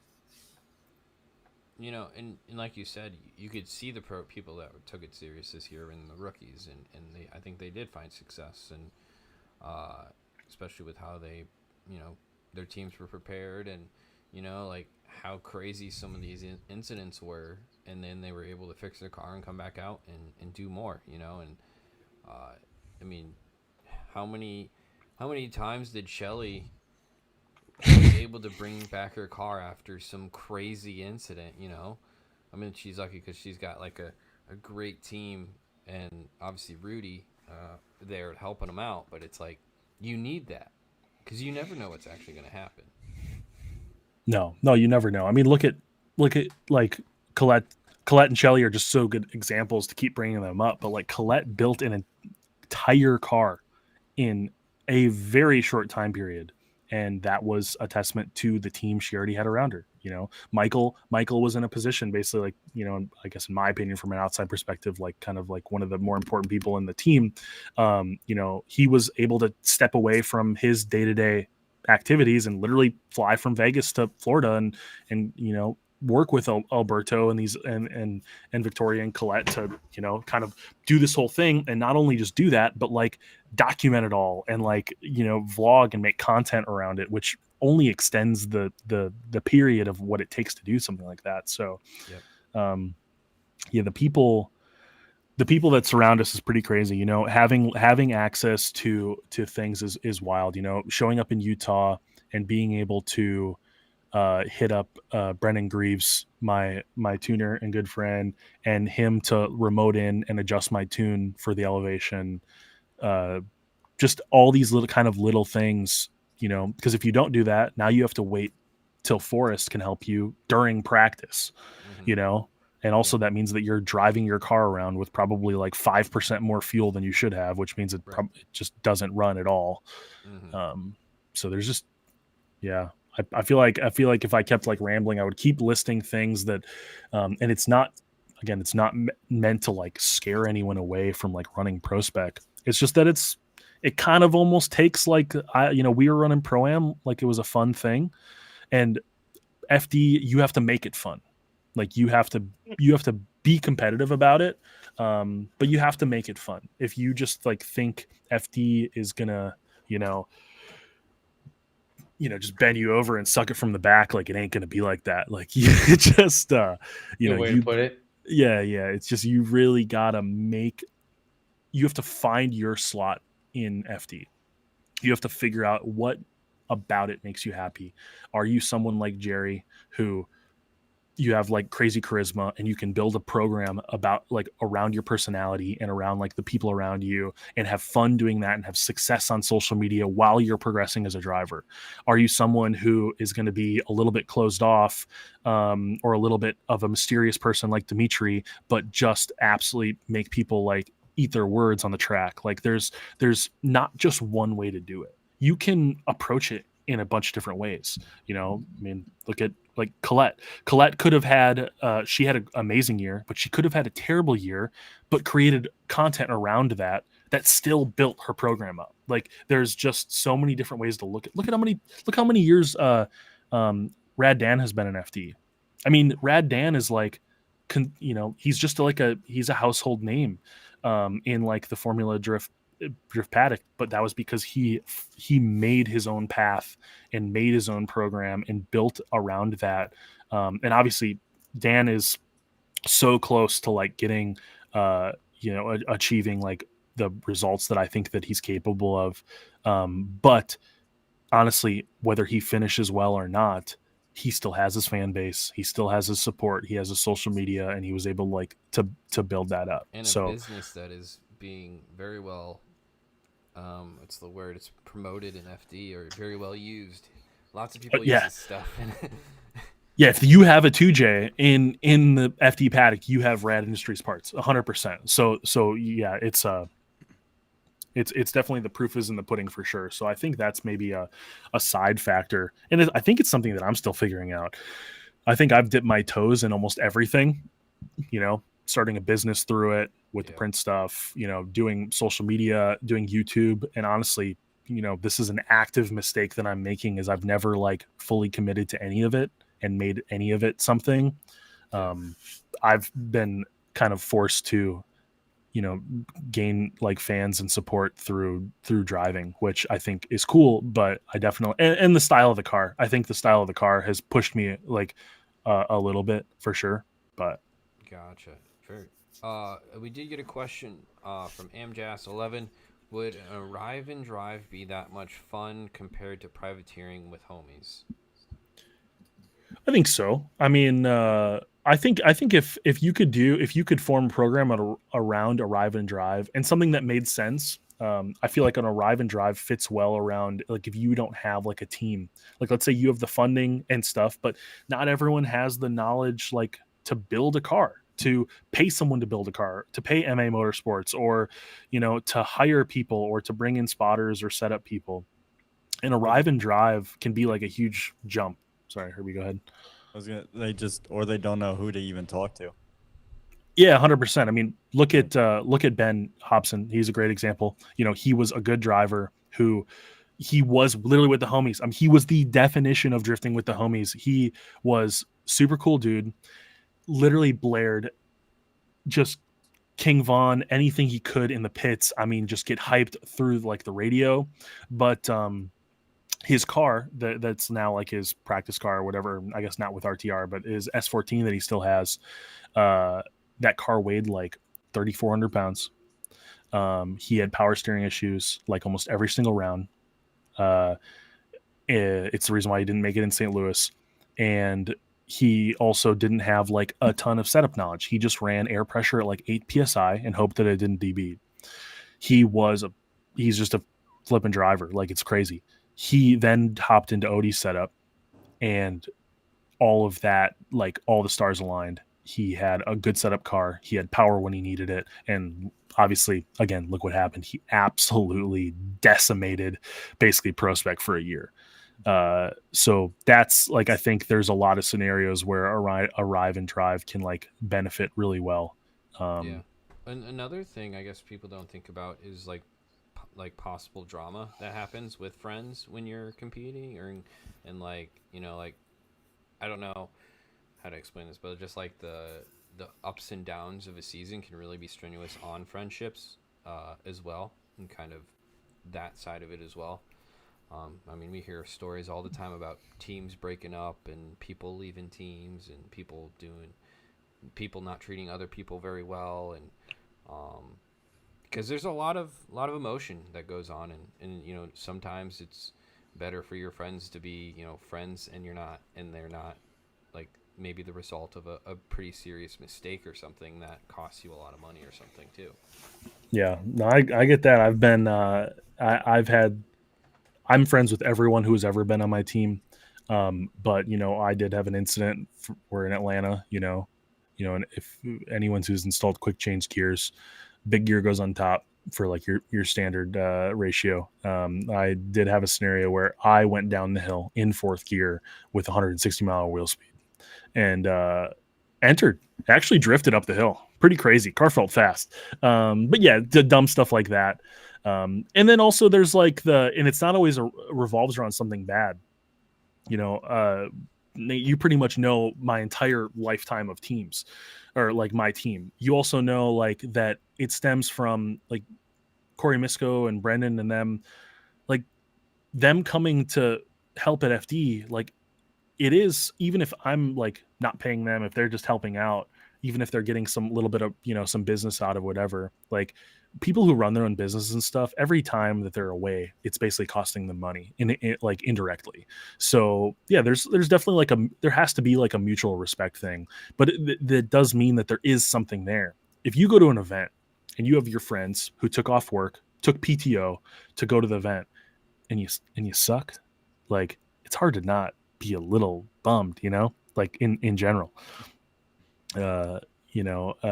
So it's one of those things that I think there's an understanding. Darius, who, if you're still watching, he straight up said, he's like, he took a lot of PTO to help us this year. It was a pretty big jump from him. We've been trying to get him to help for a couple of years, but it's a big commitment. He was trying to buy a house, which he bought this year and stuff. But so for him to do that and come, I mean, he straight up, he was like, if we were going into Utah and and we were just we were struggling, like he's like, yeah, I probably wouldn't do it again, because it's not something, which is, as like a friend, I have to totally like respect that for sure. But I mean, look at Brandon. He literally quit his job. He's literally homeless, from all the pressure and all the time he has to take away to like spend at FD. He's on the come up, He's trying to practice for a poster job where you just are literally just still. See, you guys think that he runs a sim company, but he's just day trading. Oh, you're talking about me? I'm like, what fucking brand are you talking I was wondering, about? what's the reaction? I'm like, No. I didn't know. I didn't get that. I'm like, what are we talking about? This is how it is any time that I try to be have just a regular conversation with Brandon. What are you talking about? I'm just very... Hello. He's a little special. Okay. What do you mean? What did I even do? I'm just listening to what I'm absorbing. That's all I'm doing. I'm absorbing the information and the stories. You're a fucking sponge that's been oversaturated for the past 16 years. Oh, whatever. Shit. Whatever. Oh my God. I don't know why I just got a stray out of nowhere. I wasn't even... What even happened? Right, he was just talking. No, he just segued into... Anyway. If you weren't completely, I don't know, Brandon. Have you gotten salty on FD yet? Are you thinking about just putting up the sticks? You done? I didn't know. I mean, yeah, yeah. I'll be honest. Yeah, we're moving into that. I mean, I get it. Like that. I was like, Cory was telling that story, and I'm like, it's kind of me right now. I'm like, Brandon probably still hasn't been paid, so I haven't. No, I'm still hanging out. Like I said, only bonus is that Buys Track is good for it. The question here is, have you sent an invoice? No. Well, Oh, that's on you. Pay yourself Yeah, first, brother. yeah, there no. we go. He is a big man on invoices because he forgets as soon as you send it, typically. But at least you send it, and then he'll be like, sorry, my bad. Alex, I can't speak on him. I don't know anymore. Haven't sent I that don't know guy an what's happening invoice. I there. don't know how many years. So Yeah. But what I'm saying is like it takes a toll on a lot of people and friendships. I mean, we saw a lot of that this year, and you know it's interesting because FD is such a small world. It really is. Like it's a tiny world. Like in the amount of people that I'll see from like, oh, I know you, but you were on a different team last year and now you're over here. And Yep. you know, like it's always fun at the beginning of the year every year to see the musical chairs of people kind of going around and no, it's a FD is a very tight group, but it's definitely not without drama, that's for sure. Yeah, I mean, obviously this year we had probably one of the biggest breakups, which I'm sure we're all thinking of the same thing. Right. That was definitely a wild one for sure. But yeah, it's interesting, well, and that's why I said like if you're a pro am driver, like there's people out there like who have a lot of knowledge and who have connections and people in the pits that are willing to help. Um, Literally just look at anyone who talks on Maximum Driftcast or Drift Car Builders. If you're like, just join those two Facebook pages, and if anyone looks like they know what they're talking about, they're probably like down to at least like have a discussion about FT. Just Oh yeah. definitely feel the waters out. Don't get yourself into trouble. But yeah, there's a lot of knowledge on there for sure. 100%. Yeah. can you hear that in the background? What? All right, got a rotary running next I have door. I hear a little rumble. You there? I thought it was someone like Yeah. breathing into the mic. No, like No, it's it it's fired up a my few times. I it's thought Yogi forgot that his phone was connected to a Bluetooth speaker. I'm like, man, it's this he keep and it was oddly like minutes in between itself. Like he keeps playing that same video of his rotary firing up, and it's no, not. it's the furnace for the house. Hmm. It's like right there, and I don't know. I try to lower the volume when it turns on, but it's really freaking loud. I have to like I should probably put like some soundproofing over it or something. Herbie, isn't your neighbor Rob Dom? Or is he actually starting his cars right now? Yeah, it's literally That's what running. I think I'm hearing. Yeah, That's no, literally really? way more interesting than anything we have to say. I'm going to be honest right now. he's got he's building a 12 rotor. Is that what's starting up? It's the 12 rotor? I don't think that is. I think No? this one's a little more tame. Okay, like the Definitely. 3 or something. Oh, oh, Oh, Damn. oh. Also, Yeah. Amjess, I was talking about professional. I was talking about the M spec breakup, not a relationship. Yeah. We No, don't care that's- about relationships. But even like I mean it is what it is. Like everyone was still driving and doing their thing, and it's just life and stuff happens like that. But yeah, I mean there's so many good people in this industry to bounce ideas off of and help, and like that is the biggest thing, is talking to people, and you can't be afraid to do that, even if you're pro-am. And the thing is, I feel like a lot of the pro-am series are really good at trying to help those drivers as well, whether it's getting them in contacts with companies and getting them in contacts with people that know what they're talking about, especially if you like do well at one of their pro-ams. Like I feel like that's partially on the obligation of the Pro-Am series as well, to kind of help curate their drivers to put them in as best scenario as possible, to kind of, make sure that people coming from your series have the best possible chance to do well. Because it is a reflection somewhat on your series as well when you are sending drivers into a ProSpec series. From your series, Pro-Am series, and like I know FD looks at that, and FD is gives away certain amounts of licenses based on that information, but just kind of progression and all how the industry is going. But we're about almost 2 hours into the show, and I feel like I've said about 10 words the whole show. But I mean, it works, you know. I knew when Cory came on, I was like, well, I don't really have to say much today. We just start a topic and we start going, which is awesome. But one of the last things I did want to kind of hit was kind of the crazy scenario of Utah, because you kind of talked about Utah, but you didn't actually talk about how it all came down to literally one battle where you won everything or won nothing, pretty much, and then also the state of the car that your car was in by the time you got to that battle. So I want people to know that story because it's a pretty cool story.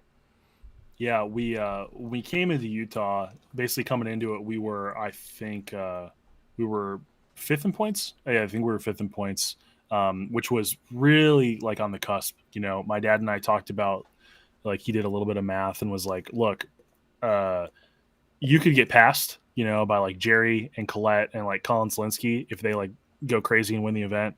There's also another scenario of that if like Chen, Cole, and Dimitri all go out at certain times. There's like, and you win, you could get it, which was crazy to me. Like, it wasn't even like a, you know, I was like, damn, that's like, you know, one of these wild scenarios where it's hard to align all those stars. So I didn't really think about it. I kind of ignored our seating number. You know, I don't even know we podiumed until my dad told me.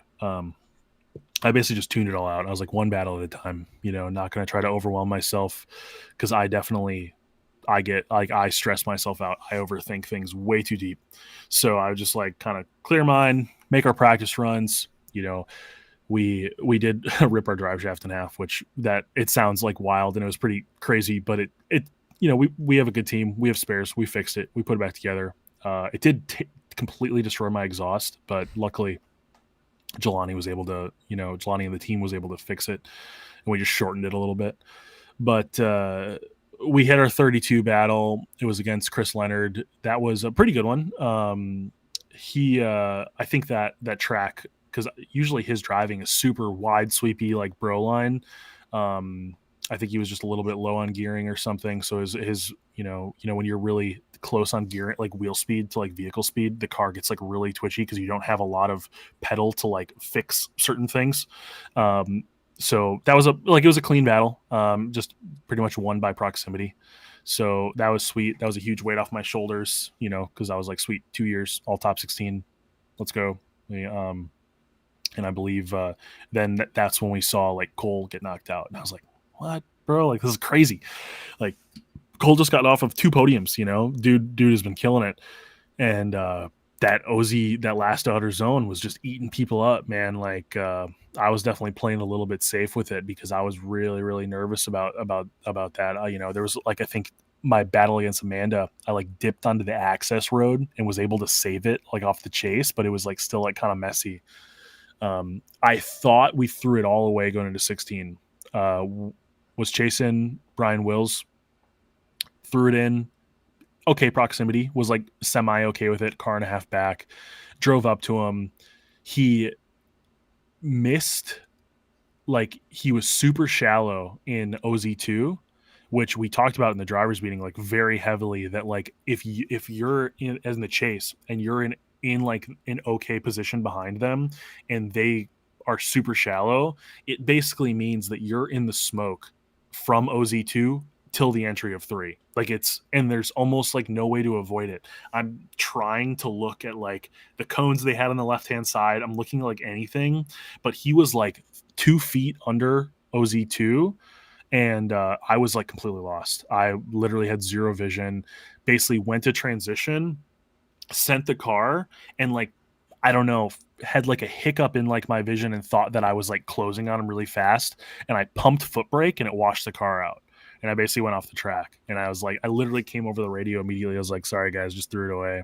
And then I like am driving around because I don't want to bring dirt back up on the track, and I see Will's in the sand, and I was like, there's no way. I was like, holy shit, this is crazy. Like it's not very often in drifting that you get to make a mistake and get to make up for it. So I was like, okay, well now we're in a scenario where we could go a lead versus chase and maybe not even go one more time if I can send it out. So shake all the rocks out of the car.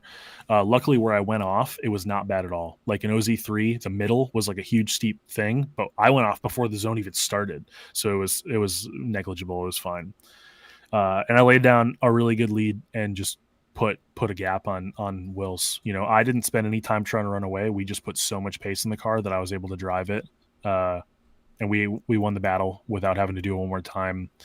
And then at this point, this is when we basically sat for a pretty extended period of time because there was like a million one more times at Utah in both pro and ProSpec. We're in this. We started doing math. At this point, the FD live stream did not even have me on the points list. I don't know how. I don't know what happened, how it worked, but it literally skipped me.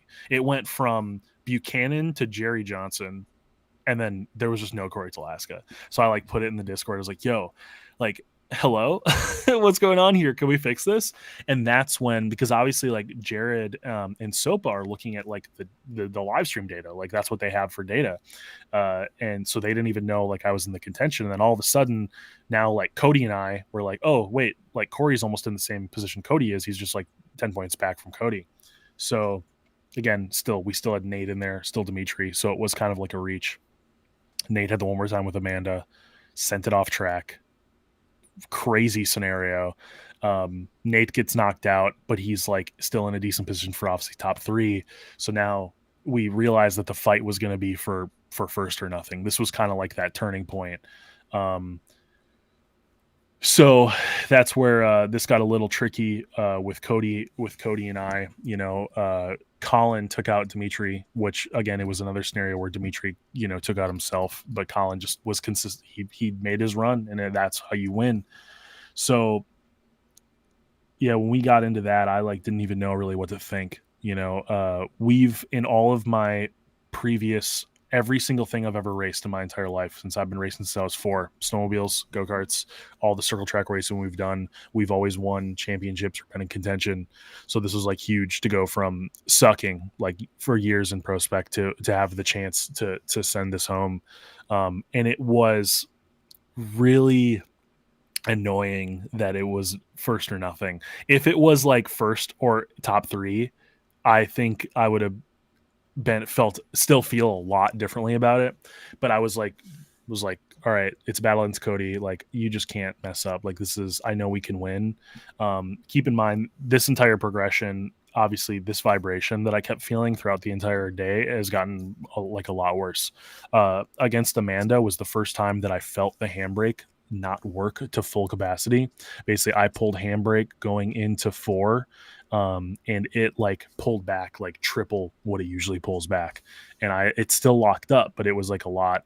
And then the vibration on the way back was like ridiculous, and I was like, okay, well at first I thought maybe I just flat spotted the front tires, but it is way more than that. Now it's like a driveline vibration, like I can feel it in the shifter and everything. So and I'll get into this after, but we didn't know how close the car was to falling apart. Like it was pretty crazy. We run the battle with Cody. The car just wasn't there. You know, it looked better than what it felt. It felt terrible on the live stream. It actually didn't look like the worst. My transition into 3 was hard. Like I just definitely, I was afraid to fully commit it with no handbrake into 3. Cause I knew we didn't have exactly the forward to hold it on that. And I knew dipping a tire meant we lost the battle, but also having like a lazy transition into 3 also lost us the battle. So, you know, we ended up getting 4th. So Nick Novak, way to come in super late. Right. Love you, brother.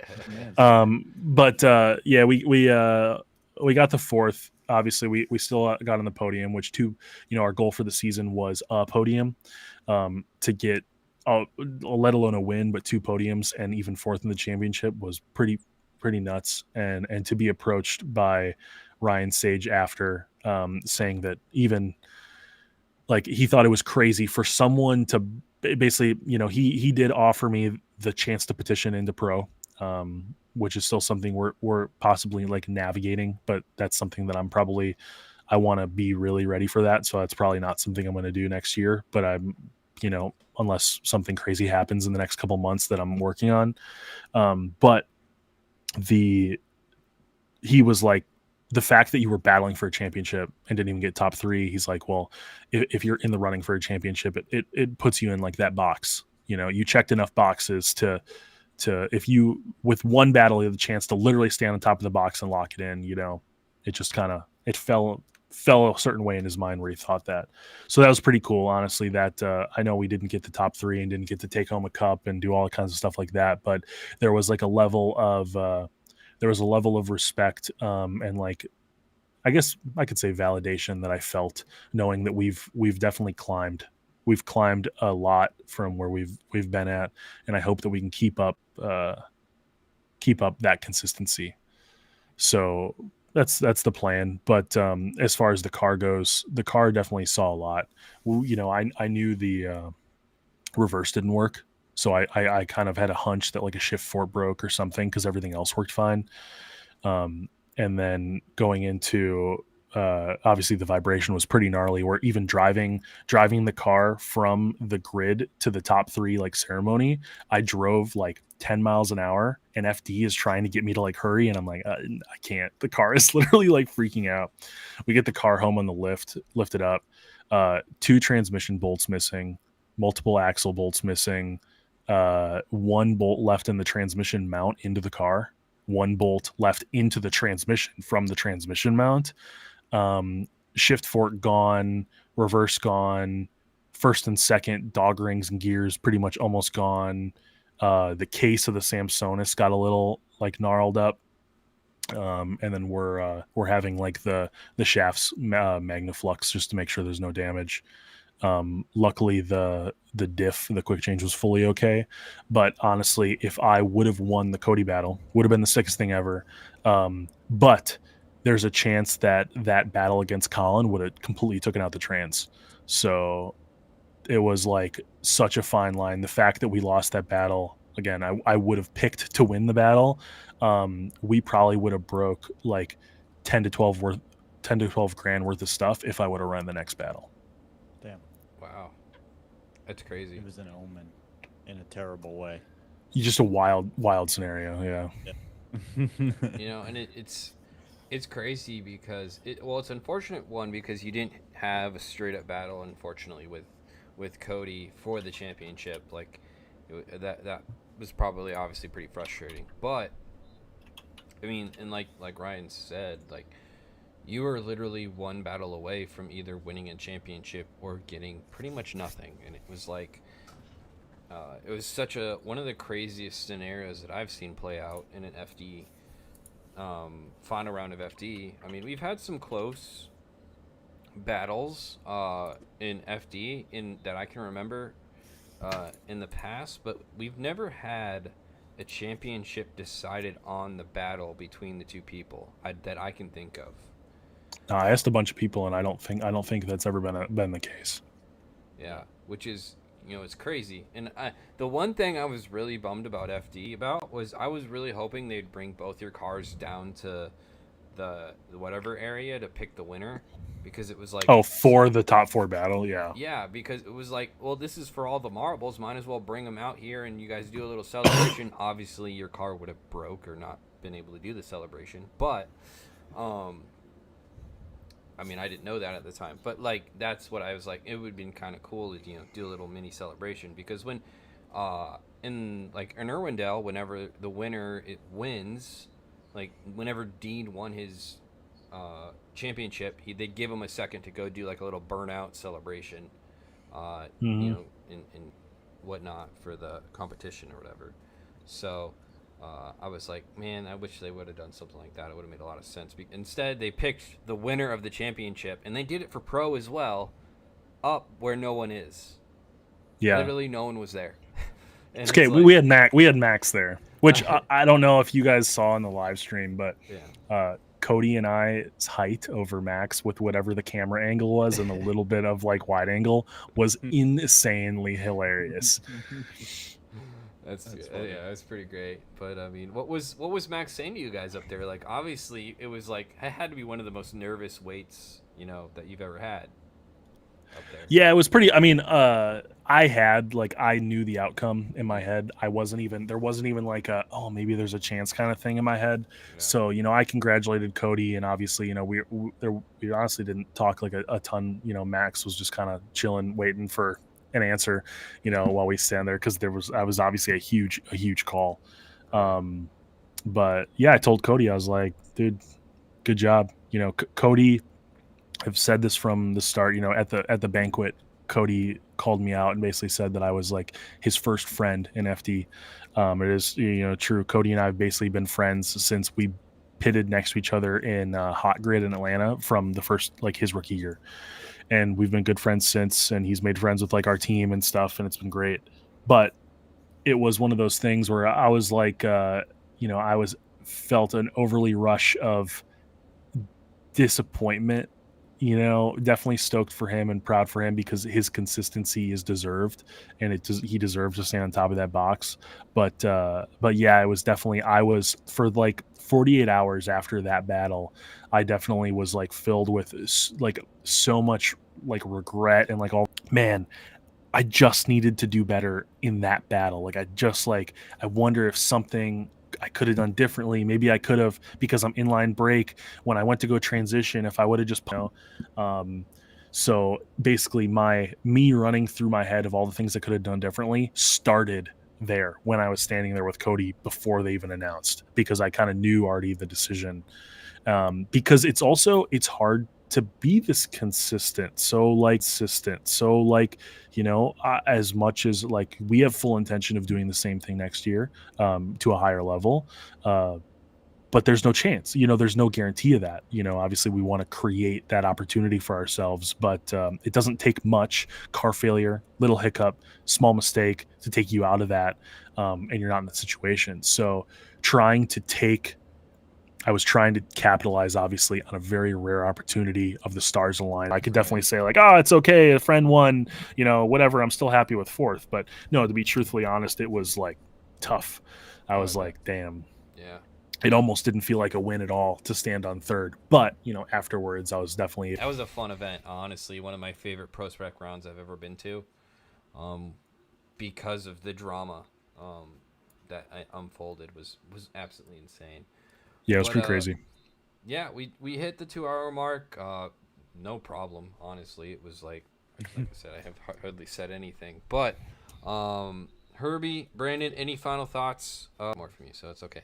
I gotta go What is with that today? What did I do? I didn't do anything to get that sort of fucking bullshit from you, Nate. What the fuck is that for? I do gotta run now. I had to go do a shoot. It was supposed to start 7, so Whoops. 6-7. Get out of here, Said Herbie. Jesus Christ. Get out of here. Make sure everyone to go check out Herbie. He's doing cool things check in me California. out. I look good. Yeah, thank you guys for your time and having me. Yeah, Thanks, dude, it was Love awesome. You know, it's always a good time having you on. I'm sure we'll have you on next year or soon, but like before the next year starts, and we'll have some more conversations to talk about, I'm sure. And Brandon, obviously, go check out Boundless Racing. I mean, he look a little special and sound a little special, but he does sometimes know what he's talking about. Fucking tired, dude. It's been a long day. I was on here. Check out Boundless Racing parts. Cool. It's the off season for ProSpec, guys. You need your parts. You need to get your sim in line. ProSpec drivers listening. I don't know if anyone's in here. Anyway. But yeah, no, I was on the phone with UPS today for 2 hours because I have a lot of money in tariffs for things that were made in the USA, which is stupid, and I hate UPS right now. So that's why I'm so tired right now, because I was on the phone with UPS for 2 fucking hours just to get a response of go email this person, and they didn't help me. So that was great. So yeah, but yeah, go check out Boundless Racing. I would be very appreciative.